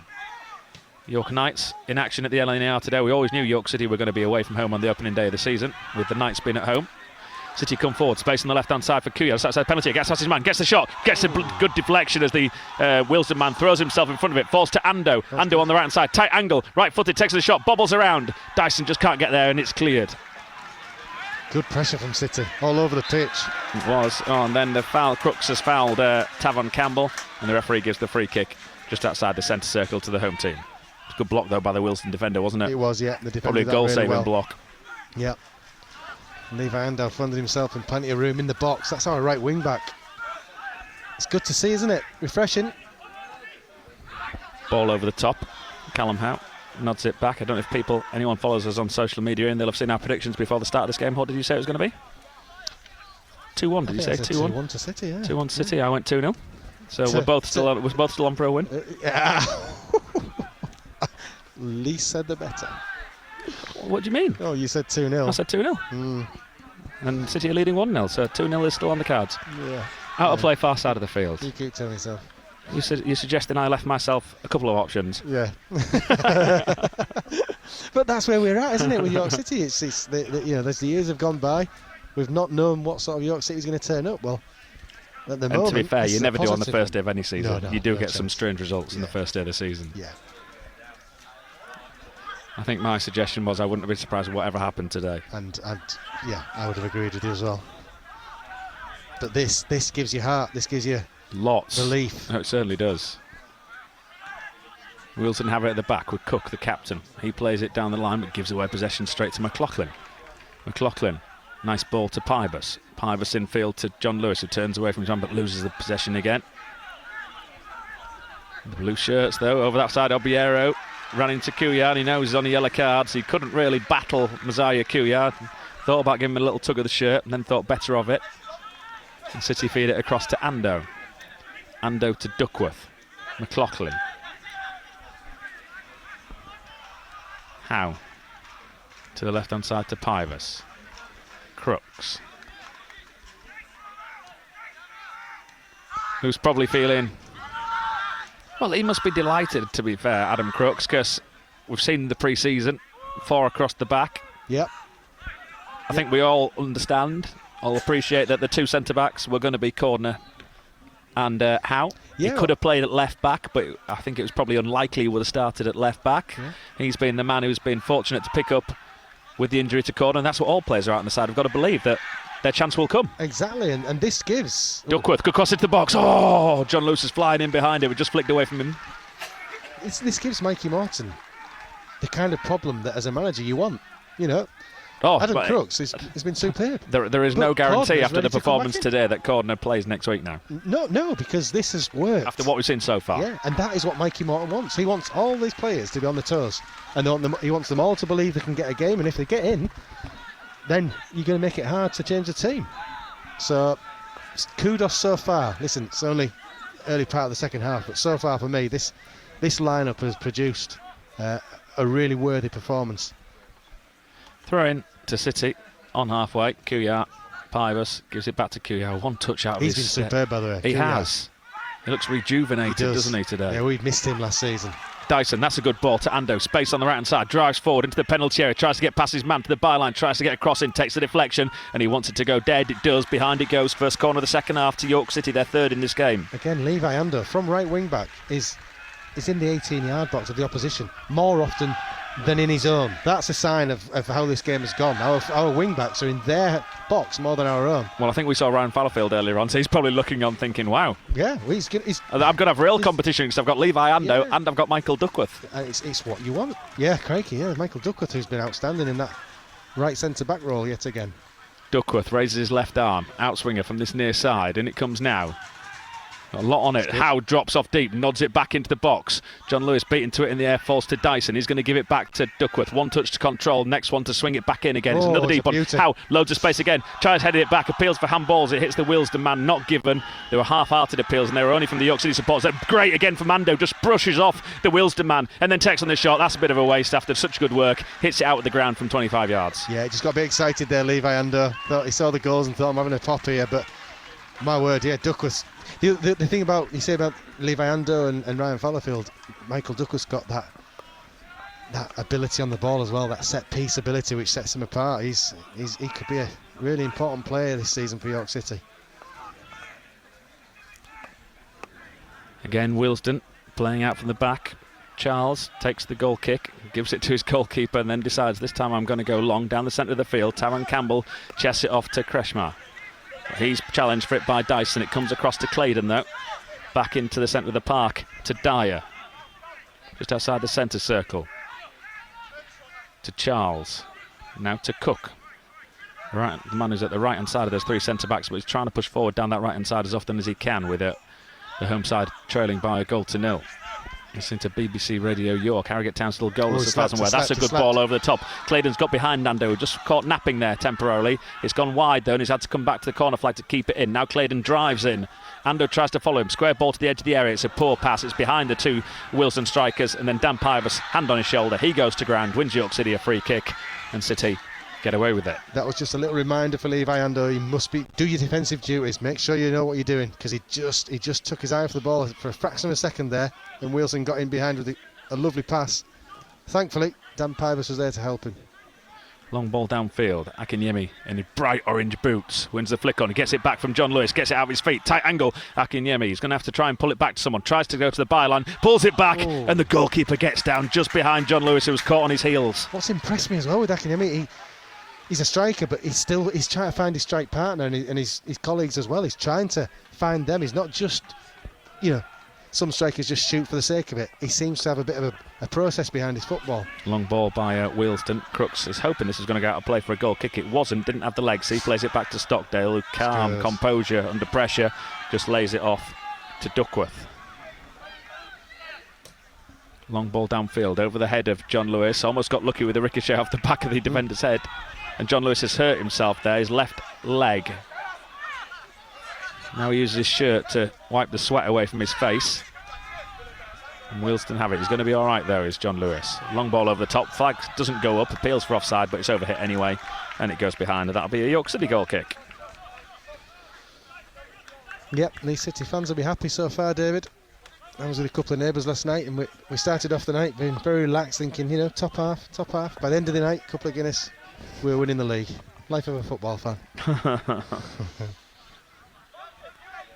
And this performance will give heart to a lot of City fans, David. It really will. Scarborough Athletic still a goal down at Peterborough Sports. For those interested in the how Sam Sanders is getting on, he started for Truro today, and they were 5-1 up at half-time. They still are 5-1 up at home to Welling. Porter, who spent some of the time in pre-season on loan at York City, has got one of those goals for Truro. No, there's not a Sanders hat-trick in. Free kick to City, right in the centre of the field. This is about 45 yards from goal. It's nearer halfway than the edge of the penalty area. Duckworth's over it, and it is right in the centre of the field. Is he going to lay it off to McLaughlin, who stood at the side of him, to try and create a bit more of an angle? No, he goes to the other side. What's the referee giving here? The referee wasn't ready. Why wasn't he ready? Let's see what's changed there. I have no idea what was happening. Referee wasn't Duckworth's looking, changed it and played it on this right-hand side, but he's just blasted it straight out of play for a goal kick. He apologises. First option was better. Yeah, it was. I'm not sure. The referee I'm not sure he just wasn't looking at the ball and felt Michael Duckworth had gone too early. Latest scores then in the National League. Aldershot 4, Oxford 1, Altrincham 0, Dagenham 0, Barnet 2, Hartlepool 0, Chesterfield 1, Dorking 2, Halifax 1, Bromley 0. Down the right-hand side come Wealdstone. Obiero just outside the penalty area. He lays it off back to Kretschmauer. Gets past Crooks too easily. Cuts it back. And then nice lucky deflection from a York City defender. Goes to a white shirt and Dyson's able to clear long. But Jess Ward is way outside of his penalty area again. I'm not sure what Dyson saw there.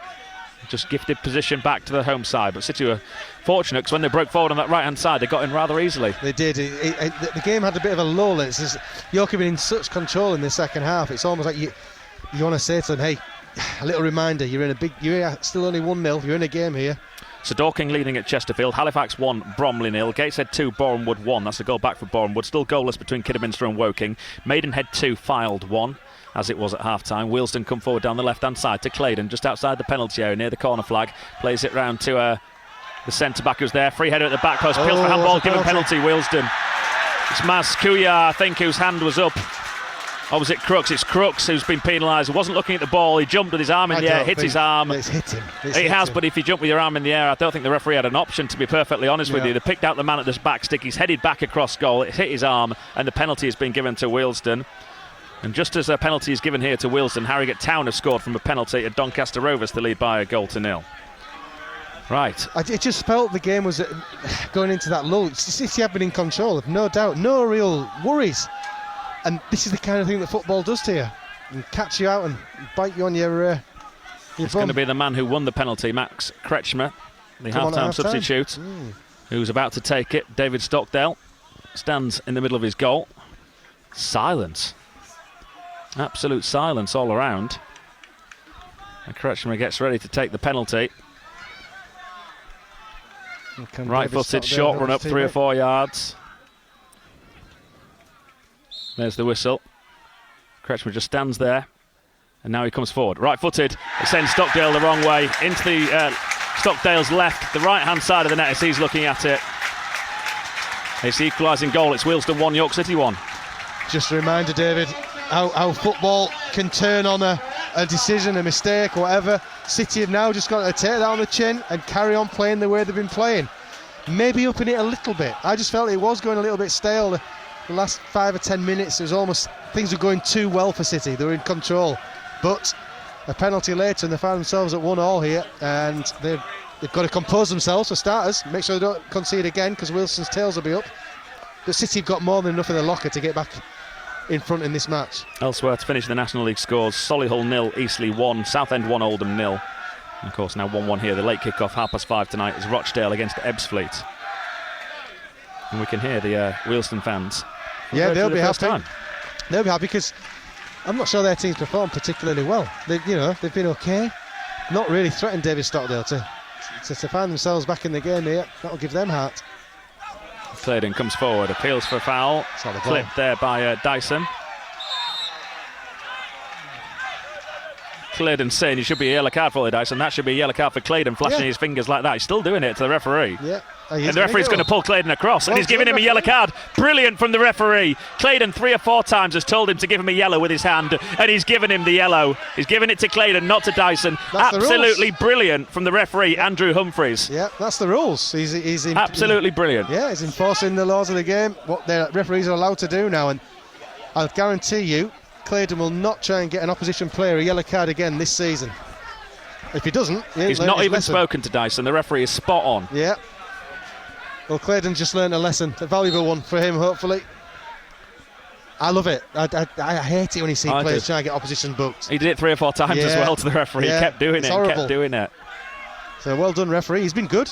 Let's be fair. I agree. I agree. Right. I think it was nailed on penalty. I don't think you can jump. He wasn't looking. He turned his back. Yeah. You can't jump with your arm in the air and then it hit the arm. He definitely didn't mean to, but he gave the referee. He gave them the opportunity. Yeah, exactly.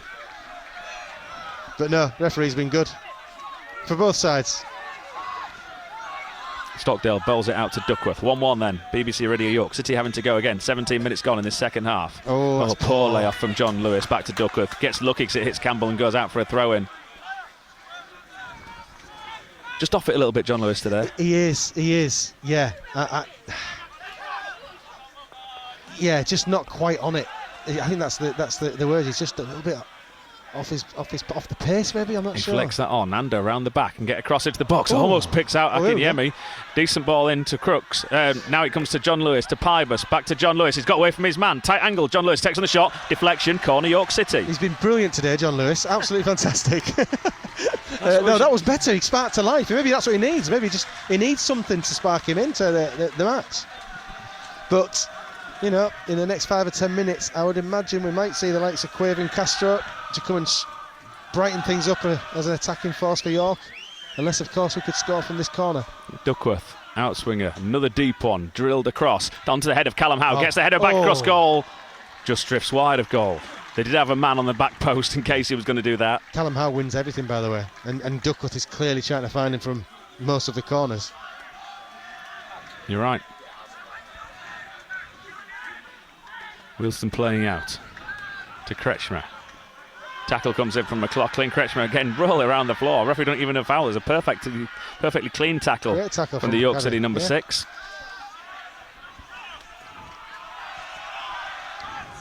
And knocking it around at the back again are Wealdstone. Now they've found a pocket of space there in the centre of the park. They've got away from Dyson. Olamula. Down this left-hand side it goes to Claydon. Claydon. Deep cross into the box. Hooked over his shoulder by Kuyar. As far as Charles. Down the right-hand side it goes. Akinyemi back, tracking back all the way back to his own dead ball line. It's great to see, isn't it? He's a star player. Yeah. To Dyer. Well, it rubs off on everyone else, doesn't it? They see he's doing this. We should all be doing it. Exactly. Yeah. Deep cross, too deep behind goal kick York City. 1-1. Yeah, it can only rub off on the rest of the team. They're seeing their star player working his socks off for the team. I thought you were going to say something else then. I'm glad you didn't. No. Wouldn't have entered my head. The compliance forms are a nightmare. Stockdale goes to fetch the ball. I'm not sure if there are any ball boys. There aren't, are they? I've just noticed. So he had to go and fetch them down this near side. He gives it to Howe, who clears. It's noticeable still that every time the ball's kicked down this near side of the pitch, the amount of water that splashes up off the turf. But it hasn't really held the ball up, has it? It's not caused any issues. No, I think because it's August, the pitch is still got enough grass on it. Got lucky, really. If it had downpoured, this has been October time, the pitch would have been sloppy, no doubt. Wealdstone have gone long into touch on the far side of the field. Thrown to York City as we approach the halfway point in this second half. Barnsley 6, Port Vale 0. Wow. Has Dallas got anything? There's interest from York City in No. Dallas hasn't. Is he playing? No. Cole has got a hat-trick. Devante Cole, another player that York City are interested in back in the day, not recently. Sam Collins era. He was a target. Devante Cole, of course, yeah. Kuyar. Oh, skips past Cook, who dived in on him. Cook's fortunate to miss Kuyar there because that would have been a nailed-on yellow card. Duckworth to Ando. Ando wants Dyson to make a dart down the line, which he does. He gives it to Ollie Dyson, and he manages to dig out across. It's a deep one. Depot gets the header to it. Oh, and it flicks back towards goal, but it's wide of goal, and he's going to come across this near side. Wealdstone again trying to play out from the back. City got the press on, and Wealdstone have given it away. McLaughlin gets there, and then he's fouled. A little push in the back. Referee spots it. Free kick quickly taken. McLaughlin. Forward to Ando. Has he stayed onside? He has stayed onside. Pulls it back to the edge of the area. Poor cross from Levi Ando on this occasion. Falls to Depot for a little deflection off Dyson. Depot gets in his left foot, takes on the shot, clears the stand. Wild. But I tell you what, his first touch was lovely. He got it out of his feet. Yeah. Yes, listen, the shot went over the bar. Yeah. We're going to have fun watching this lad this season, I believe. Yeah, I'd agree with that. New balls required. right in front of those York City supporters. You'd love to see City get a winning goal down that far end. What's the referee saying now? Yeah. Oh, City are making a substitution. It's going to be a debut. Doesn't surprise me. For Alex Woodyard. Yeah, he just needed a bit of a refresh. And it's going to be Paddy McLaughlin who goes off. Oh, hang on. Paddy's now decided no. They put the wrong number up on the board. He did, yeah. He did have 6 on. And Paddy ran across. It still says number 6, but Paddy's now come back into the centre, and it looks like it's going to be Maz Kiyar, is it? No, it's number 6. It's number 6. Where's Paddy going? It's going? Ollie Dyson that's going off, you know. Oh, it is Ollie Dyson. They put number 6 up on the board. Yeah. Paddy went off. He's going off. He's had a good game. Paddy, he's probably wondering, First day of season for Forth official. He's forgotten how to work the boards. Yeah. Ollie Dyson's been quiet, to be fair. He has, definitely. He's worked hard, but he's been relatively quiet. Yeah. So something different, just to freshen the team up. Yeah, I'd agree. He goes and gets a drink, does Ollie Dyson, then makes his way to the dugout. A few high fives as he skips to the back row with the seats there.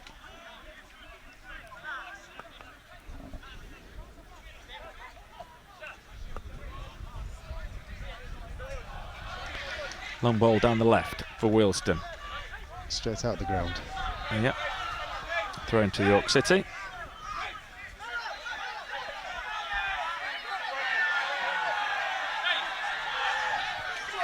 Down the line from Duckworth. I'm not sure who he saw there.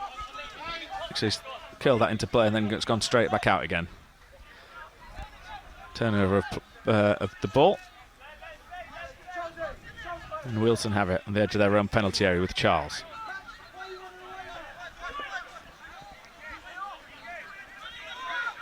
Charlie Barker. Yeah.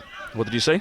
I just saw half the City team were trying to play offside and the other half weren't. Well, Claydon's got around the back of Ando here, down the left-hand side. Great tackle, though, recovery tackle from Ando. Puts it behind for a corner kick to the home side. We were right in line with it, and half the City's defence was back and the other half was forward, and left a huge hole there for Claydon to get into, which he did.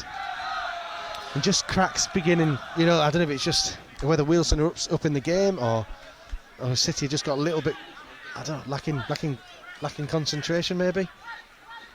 Corner kick this near side then. Charles is going to take. He raises his left arm and it comes in swinger to the near post. One at the near post as well by Barker, who got across his man. Wealdstone definitely asking more questions at the moment than City than Yeah. City are of them. Too tight an angle though. He puts it over the bar into the stand behind. Goal kick York City. 20 minutes to go. 1-1 here on BBC Radio York. Harrogate Town leading by a goal to nil at Doncaster Rovers. Despite the blow of their leading goal scorer announcing just before the team to announce that he didn't want to play for Harrogate Town anymore, made himself unavailable after interest from a fellow League 2 club. I don't think it's not good form, that, from a footballer. It's not good from the football. I also think it's a bit dodgy from the other club as well. Why would you leave it so late? It's obviously a bit of a desperation move from them. But also, he's trained also. Long ball downfield. Stockdale comes and collects. Bit of keepy-uppy, takes out of his penalty area and lays it off to McLaughlin. McLaughlin's going to get caught if he's not careful. He's done well. He's done well. Yes. Gives it to Woodyard. Deflection off him, though Woodyard tries to play it down the line. Throw-in's gone to Wealdstone. Dyer. Olamola. Back to Dyer. Crossing position from this near side. And it comes now. It's a deep one. Crooks gets the call from Stockdale and ducks under it. Yeah, good talking. You know, Crooks was under no illusion what he had to do right there. And that will have been David Stockdale in goal telling him, demanding that he leaves that ball. The sunshine is back, everybody. Also for the player, he's been training with his teammates for a month, and then to suddenly on the day of the first game of the season, it's sort of, a bit disrespectful to his teammates, in my opinion. Left hand. Well, I can imagine what people like Josh Falcon would be saying to him. Oh, yeah. They'd be furious, He wouldn't won't they? be taking prisoners, that's for sure. Yeah, Monday morning at training could be. I bet it doesn't turn up. Long ball down the field. Oh, he's still getting paid. Stockdale. Well, he wouldn't be the first footballer not to turn up, would he? Sure. Yeah. Did you ever come across people who did that in the teams you play for? Can you remember No, any? we just all wanted to play. A lot of us. I mean, can you imagine doing that to Warnock? Well, yeah. And to be honest, any of my managers, yeah. Players have more power than that these days, don't they? I think they must do, yeah. No, we never. We just all wanted to play. Long ball downfield from Stockdale. Headed away by Wealdstone as far as Ando. Claydon gets it though.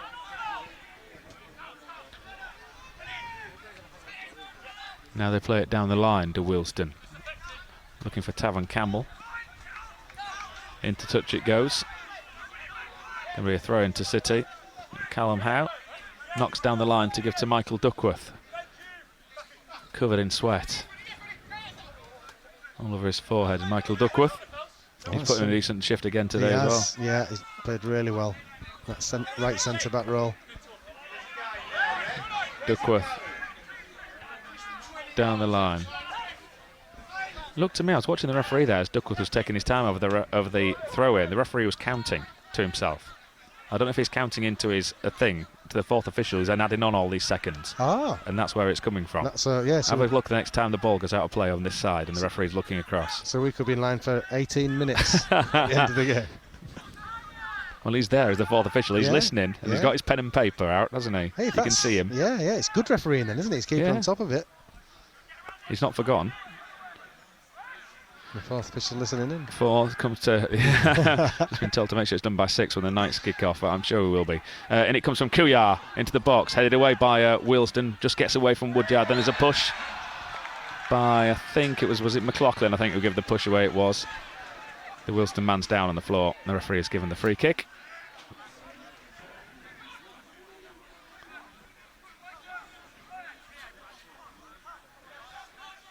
And Wealdstone will clear.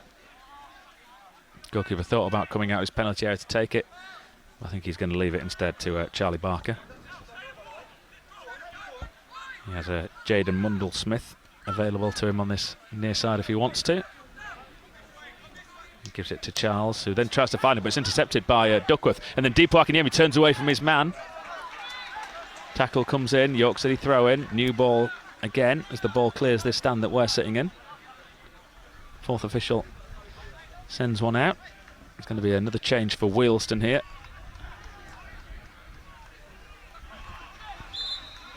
Referee just going to hold up the throw in. Asks, are they ready to make the change, Wealdstone? I think they are. Is it going to be Tavan Campbell who's coming off? No, the fourth official's not ready because he's messing around with his board again. It is going to be Tavan Campbell that comes off. First substitution leaving the pitch, number 29. It's going to be Corey Andrews that comes on. From a Torquay and AFC man, so it's a straight swap, striker for striker.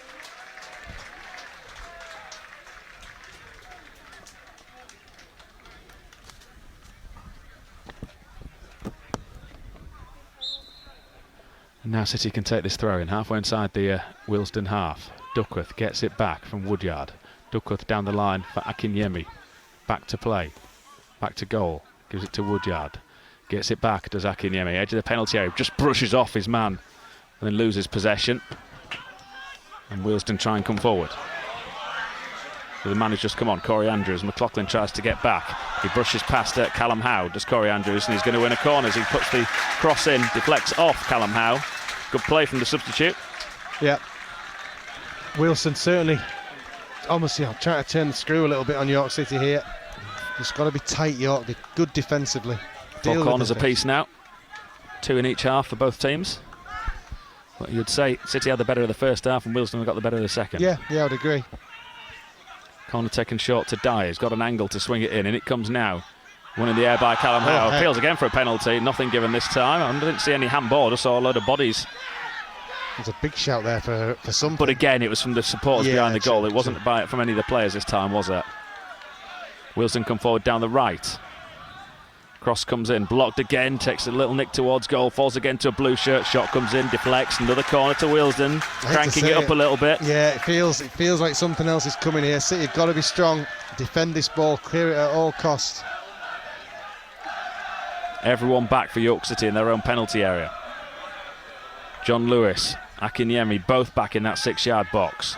Callum Howe, virtually on his goal line at the back stick. Cook, right on top of David Stockdale. Cook now bursts forward. Howe follows him, and it comes into the area, headed away by Akinyemi. All the way back to Claydon. Claydon pings it to the right hand side. That's a good ball. No. Overlap down the right hand side again. Appeals for handball. Finds Obiero. Albiero near the corner flag. Don't give away the foul, Dan Pybus. So he's just trying to waste a few seconds down there, but they managed to somehow get it into the box. Now it comes to the edge of the box. To Dyer. Turned round the corner. McLaughlin's there to put it out for a throw-in. Did well, Paddy McLaughlin. Excellent play from Paddy McLaughlin. Read the game, read the move well, and could see where the danger was. They had runners all over the place down that far side. City hanging on a bit here, David. Yeah. Which is a good test for them as well. You know, it's an away game. If they can hang on here, there's what's been a much improved Wealdstone performance in the second half. Throw-in taken on that far side. Worked a bit of space again. Just wonder if City are starting to tire a little bit. And it comes into the box, controlled well by Obiero. Shot comes in. It's high, it's wide. He went for the near post. Stockdale had it covered and just watched it flash past his goal. I do wonder if another little bit of a refresh would come in handy. What, with 15 or potentially. So the options are Alex Hurst, Kevin Castro, and Thierry Latti Fairweather. Yeah. Who may be known as Larry. Because every time I try and put it on my phone, it defaults to Larry. I have no idea why. Yeah. Don't know any Larrys. Oh, Stockdale slipped as he took that goal kick, and again he's hurt his ankle. Scuffed it. Now he's up, but he's hobbling around again. Is Stockdale. He's clearly not 100%. It's that left ankle again. Come out as well, though. He's got his ankles tied up in it. Alamola sends it forward down the right hand side to the man who's just come on, Charles. Deflection. City are able to clear through Duckworth. Yeah. He's down his Stockdale. Yeah, it's the same ankle, and you can see a big lump of soil. He's obviously got stuck in it. Maybe you can see why City try and play out from the back. He doesn't like the goal kicks. Yeah. On comes the physio. You see the Wealdstone players just put the big lump, like a big divot, back into the ground there. You thought 7 minutes was a lot of injury time in the first half. You wait and see what this is going to be. Yeah. What time's our train? There's been 2 subs so far. In fact, there's been 3 subs so far, and now the train is on. This could be 7 minutes for nothing in the first half. So exactly. What's this? Exactly. And the ball's been out the ground a couple of times as well. We've had new balls. Yeah. This could be double figures this second half. We will do our best to bring you the live rugby league later on tonight. Yeah. Match of the day will be starting before we get back. It's not on tonight, Ian. Next week. No.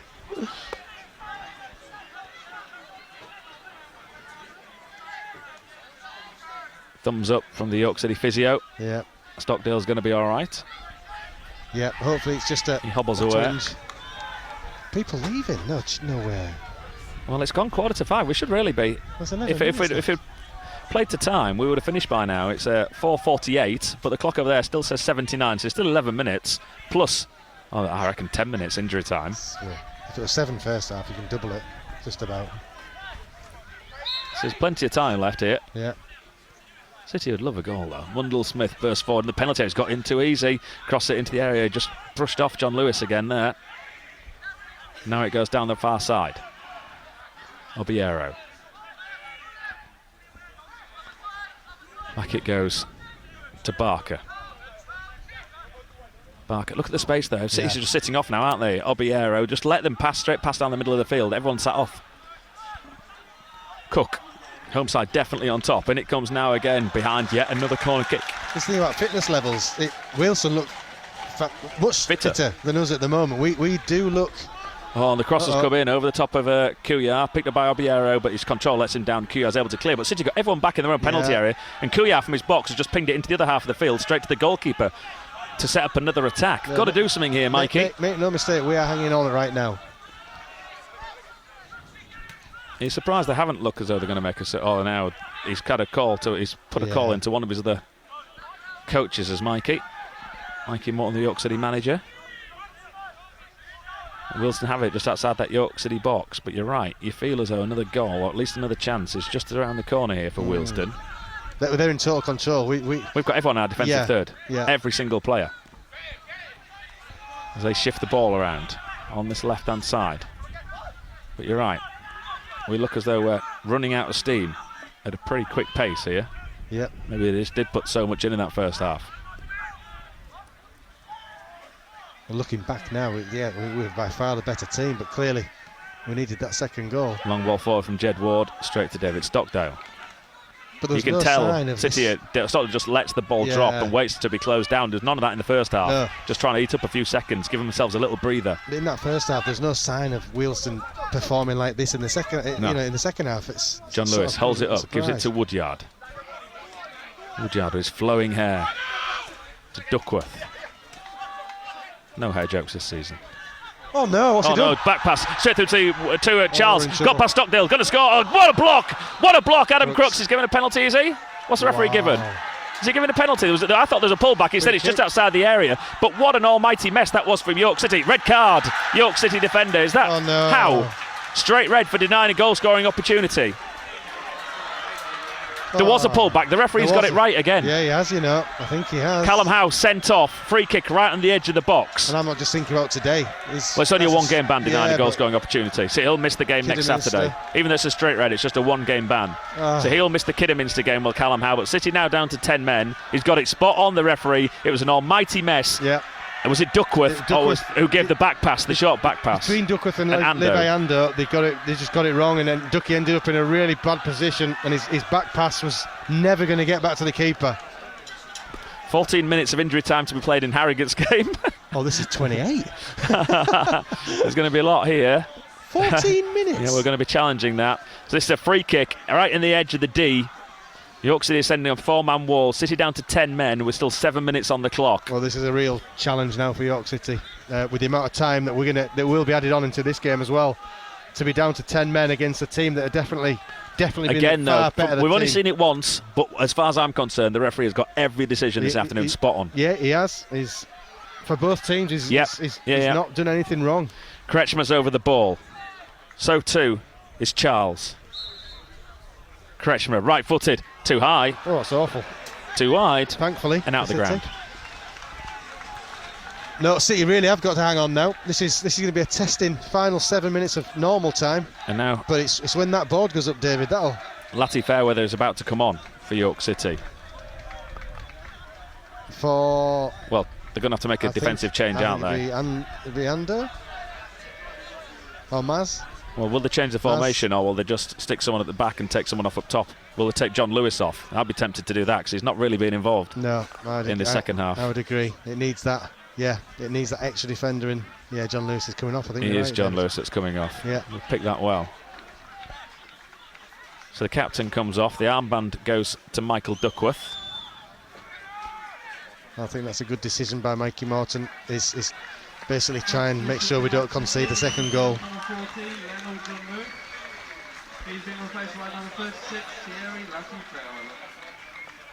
So Latty Fairweather comes on. John Lewis goes off. Latty Fairweather.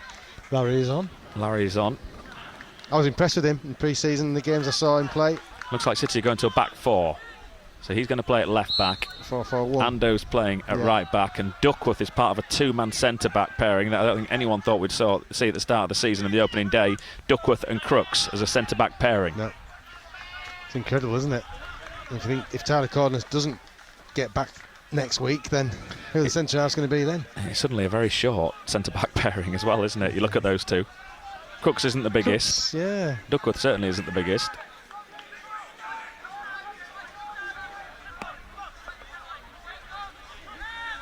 City holding on. 5 minutes to go. Plus bucket loads of injury time.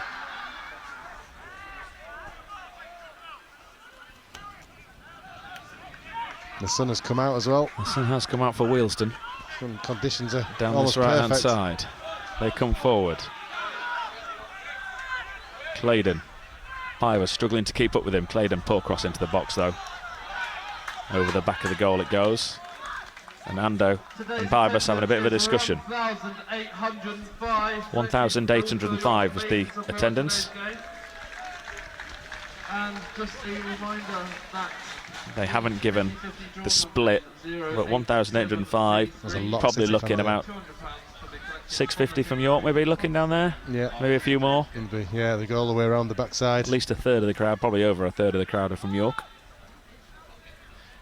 Akinyemi flicks it on. Kuyar's not going to be able to get there though. Cook back to his goalkeeper, Jed Ward. Passing it around at the back. Claydon.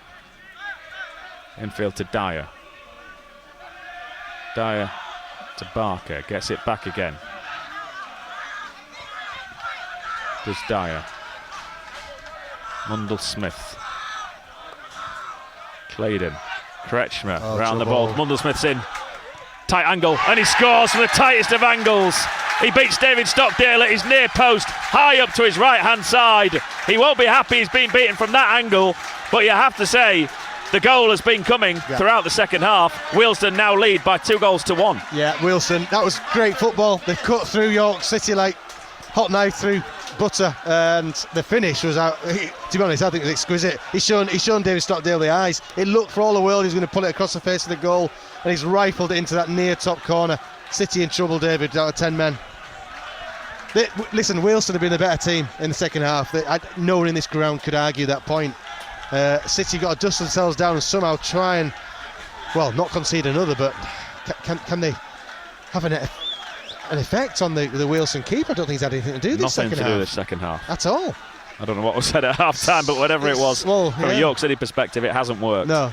If the statement at half time was going to do the same again, we haven't done that. Alex Hurst is about to come on for York City in the dying embers of this game. Wealdstone have certainly upped the game as well. I didn't see this coming in the first half. They weren't offering anything really, but the second half they have been outstanding. Akinyemi kicks off for York City to McLaughlin, to Crooks, to Ando on the left-hand side. Ando comes forward over halfway. Down the left-hand side to Kuyar. It's the first attack City have had in quite a while. Into touch, the ball goes, is it? No, it stays in play. Goes into touch now for a York City throw-in, level with the edge of the Wealdstone penalty area, just in front of where the York City supporters start. The terracing at the far side of the ground. 70 seconds of normal time to go, but there's going to be lots more. Throw-in taken to the byline. Kuyar. Kuyar gives it back to Ando. Ando tries to get the cross in, it's blocked. And he goes up towards halfway. McLaughlin does well. Gives it to Duckworth. Duckworth. That was a bit lackadaisical, and then he's been pulled everywhere by Olamola. Is Duckworth. Referee gives the free kick to York City. Taken quickly to Woodyard. Hasn't had much of an impact since he came on. Down this right-hand side to Ando. Just lets the ball get out away from his control, and Wealdstone regain possession. In the transition, as Mikey would like to say. Yeah, it's... The buzzword is transition. Yeah, lots of managers use it, don't they? It's just, it just feels a bit flat because that first half performance was full of so much promise that this team was, look, the real deal. But second half, it just hasn't materialised. I think early on in that second half, we take our foot off the gas, or did Wealdstone put the foot on the gas? That's a question that maybe we need to ask Mikey how he feels this game has gone. I mean, the first goal was our own mistake, all our own doing. Wealdstone have been the better team, but we gave them a helping hand with, Michael Duckworth's back pass was poor, and they got a penalty from it. But yeah, and then the red card as well. And the red card. That's our own doing too. Yeah. Claydon. Back to Mundell-Smith. To Dyer. Dyer back to his goalkeeper. Yeah, he's had the second half off as Jed Ward. He's had absolutely nothing to do in front of those York City fans. No. With a couple of corners, City. We didn't have anything to do with them. 10 minutes of added time. It should be more. After what we saw in the first half. It's a maximum of 10. And there's going to be another substitution. Except for Harrogate. It's going to be a minimum of 10, I can tell you that. Yeah.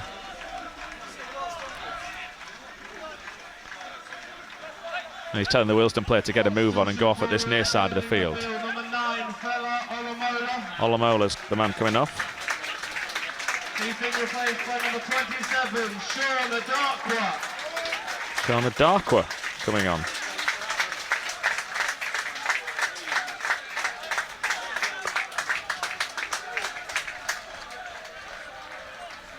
And substitution for York City. And here comes Hurst eventually. He's coming on for Paddy McLaughlin. He replaced by number 7, Alex Hurst.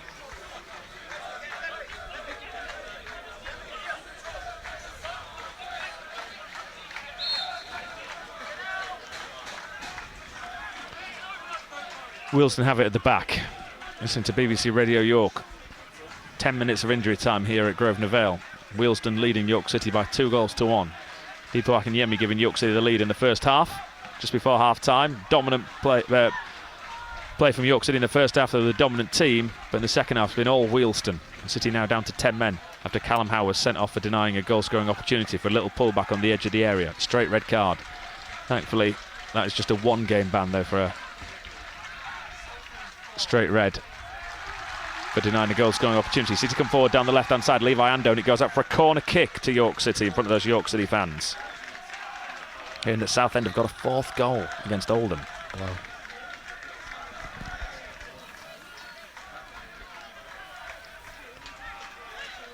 What a scoreline that is. Corner kick far side. Duckworth, now wearing the captain's armband.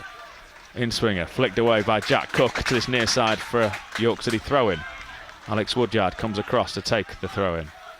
Takes it to the corner, where Hurst has it. Back to goal. What's he done there, Alex Hurst? He's won York City another throw-in. Levi Ando has a long one in his locker, edge of the 6-yard box. Flicked away though by Wealdstone. Duckworth is back. Gives it to Ando. He's told to send it down this right hand side, but he ignores the instructions of Tony McMahon. Probably didn't see him, to be fair. City come forward down the right with Alex Hurst. Hurst just outside the penalty area, cuts in field. Alex Hurst needs some help here. Square ball to Pybus. Dan Pybus. Back to this right hand side, but not sure what he's seeing there, Dan Pybus. Just put it straight into touch from the far side of the penalty area, all the way across this near side. What's that? It's the last thing City wanted to see, that's what it was. A really poor pass from Dan Pybus. I think maybe Hurst coming off the right hand side. Hands on heads, some of those York City fans directly behind the goal. You can see them stood up, arms crossed, hands on heads. Scratching the head as well, because that, like I said, the first half is like night and day really, compared to the second half performance. Well, Ian, you got the score right so far. Yeah, did say 2-1, didn't I? Just the wrong way around. We're both wrong. Kuyar. City now, I don't know if it's Wilson sitting back and City are going for it a bit more now. But having a bit more of play as Kuyar runs into trouble down the left. Wealdstone have it again. They come forward with Obiero. Down the centre of the field. Wealdstone man tries to turn Adam Crooks. They want the free kick. The referee says no. Stockdale comes and clears for York. Wonder what Matt Ugler's making of it. If he's still in the stand away to our right hand side with his dad. And York City penalised now. Zach Crooks, who's dragged down his man. It was. Free kick to Wealdstone on halfway.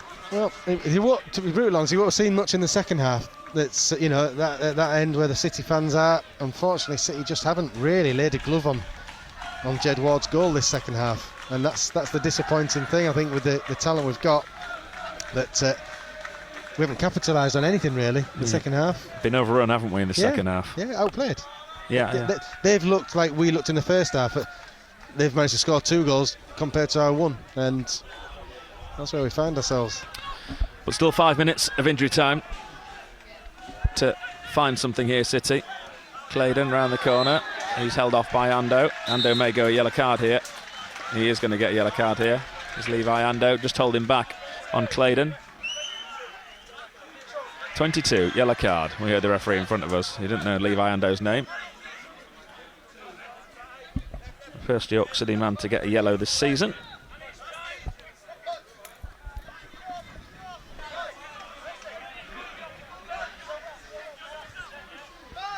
He's the man of the match, he's the referee. He's been superb both halves. He's got everything right. He's not got anything wrong. City have had one good half. Wealdstone have had one good half. The referee's had a good match. Yeah.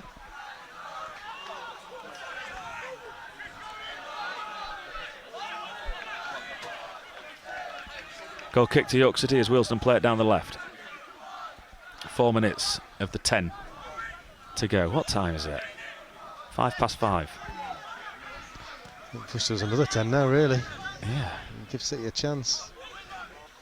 Downfield it goes. It's not over till it's over, but City have got to do something. They've got to do something quick. Have it at the back to City with Crooks. Gives it back to Stockdale. Infield it goes to Pybus. Ran into trouble there, Dan Pybus. He wins York City a throw in. Lottie fair with it. Gets ready to play it down the line. Cook, you're not going to beat him in the air. No, he's a good player, isn't he? Very impressed with him as well. Wealdstone clear. Now then. Woodyard to Ando. Got room in front of him. He can come forward. Can Levi Ando. Drives forward towards the penalty area. They decides to put the cross in deep position. It's too far in front of Depot. It's a really difficult one for him to control. But he manages to. And then he wins York City a throw-in. Oh, flag's gone up for offside. Frustrating. Yeah, very frustrating.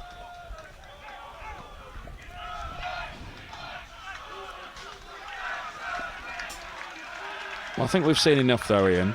Despite what looks like it's going to be a defeat, the highlight of the day won't be the meal on the way home. No, I think that in the first half, certainly a lot of positive signs for York City. Second half has just been disappointing because I think we know they're better than, certainly on the first half performance, they're better than this second half performance. The York fans are starting to drift away to our right-hand side. Harrogate have won at Doncaster Rovers on the opening day of the season, 1-0 into that penalty. Cook heads this out the field, the far side. Is it kept in by Obiero? I think it is actually kept in by Obiero. Does brilliantly for Wealdstone. He's still got it. And then they've given it away to Hurst. Hurst round the back on the right hand side near the corner flag. He needs some help. Now he drives at his man. Can he get a good ball into the box? One touch too many. Alex Hurst should have put it in first time. Opportunity. Get into the box. Frustrating. Had to put it in first time. Whatever reason, he decided to take one more touch and just close down. Oh, it's too easy. And now they've skipped past Dan Pybus in the centre of the park. To Cook on the right-hand side. 90 seconds of the 10 to go. Should be more, though. Mundell-Smith into the centre of the park. To Dyer. Wealdstone just making the extra man pay at the moment, making it count.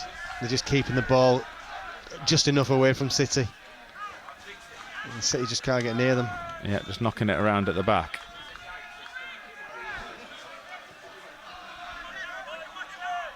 Cleared long. Referee gives York City a free kick for a pull by Andrews on Duckworth. I'm not sure I saw that. I saw Andrews' shirt being pulled, but not Duckworth's. Maybe the first mistake the referee's got made all day, but he gave it to York, so we'll let him off. Ando to Woodyard. Kuyar tries to turn his man, but he's not going to get past Dyer. Played into his box. He's going to clear in a second. They're just knocking it around at the back, aren't they? Trying to waste as many seconds as they possibly can, or eat up as many seconds as they can. Long ball downfield. Into touch it goes. York City throwing that. Wealdstone fan very kindly throws the ball straight back to Michael Duckworth so he can take the throw in immediately. He gives it to Stockdale, who's told to just clear it as long and far as he can. And it's not a great clearance from Stockdale. He couldn't get much power behind that. I don't think he's 100% fit, no, I think he's got a weakness in that in his standing foot when he's and Akinyemi's gone down as well off the ball there and holding on. He's hobbling away now as he gets up. Down the line it goes from Ando. Comes off Cook's foot, but he manages to still get there first before Alex Hurst. How's he managed to do that? They've just been sharper all over the second half. They look fitter than us, don't they? They do. They look fitter and stronger. I've got to say, that's what we're seeing. Artie Fairweather there. Cook clears again. We've played the 10 minutes. Into touch it goes again in front of the two dugouts. We've played 30 seconds over the 10. Long throw downfield for City. Just bounces off Depot. Cook again beats Kuyar to it. I wanted it more. Long ball downfield. Crooks has to go back towards his own goal. You're going to have to play this to your goalkeeper, Adam Crooks. And he puts it behind via a tackle for a York City goal kick. But they've played a minute over the 10. The Wealdstone boss, Stuart Maynard, looks at his watch. He shouts to the referee, when are you going to blow up? He says, well, not yet, but now will do. There is the full-time whistle. York City have been beaten here on the opening day of the season by Wealdstone by 2-1. Depot Akinyemi giving City the lead just before half-time. Brilliant performance by City, and him in particular, in the first half. But I'm afraid in the second half, they were just nowhere. Wealdstone dominant throughout. As Ian said, looked fitter, looked hungrier. And it was back to the same old York City that we saw on too many occasions last season, Ian. Yeah, unfortunately so, David. The first half showed full of promise, full of excitement and potential. The second half was nowhere near that level. Now, did York run out of steam, or did Wealdstone raise the bar? That's a question I'd love to know the answer to, because something went wrong in that second half. We'll either we lost out to fitness battle, or Wealdstone improved beyond. I didn't see that coming in the second half. I've got to be honest. Wealdstone didn't look like they had that performance in them in the first half that they had in the second half. So where they got caught out, or Wealdstone, just raised it to a level that we couldn't keep pace with. Really disappointed for the fans who are over there. They're still clapping the players, and I think they've seen enough in the first half to realise that this is a decent team. Little things like concentration in the second half when they were on top at that early part of the second half is to stay on top and keep Wealdstone in the box, and they couldn't do that. Wealdstone got out and they managed to cause City problems and ended up being the better of the two sides. Yeah. Disappointment for York City on the opening day of the season, Jeremy. They've been beaten here at Grosvenor Vale by 2-1. Thank you, David. That positivity through the whole of the first half. We thought something was going to happen, and sadly not. So the way it's ended then, York City 1, Wealdstone 2. And also Harrogate Town, though, did keep the positivity going. They have beaten Doncaster 1-0. You're with BBC Radio York. Isn't it weird, this new season? Normally by 5 o'clock, everything done and dusted. But in both games, that extra time for injury and everything else taking us way past. It's now 5:10. We'll update the travel news for you next.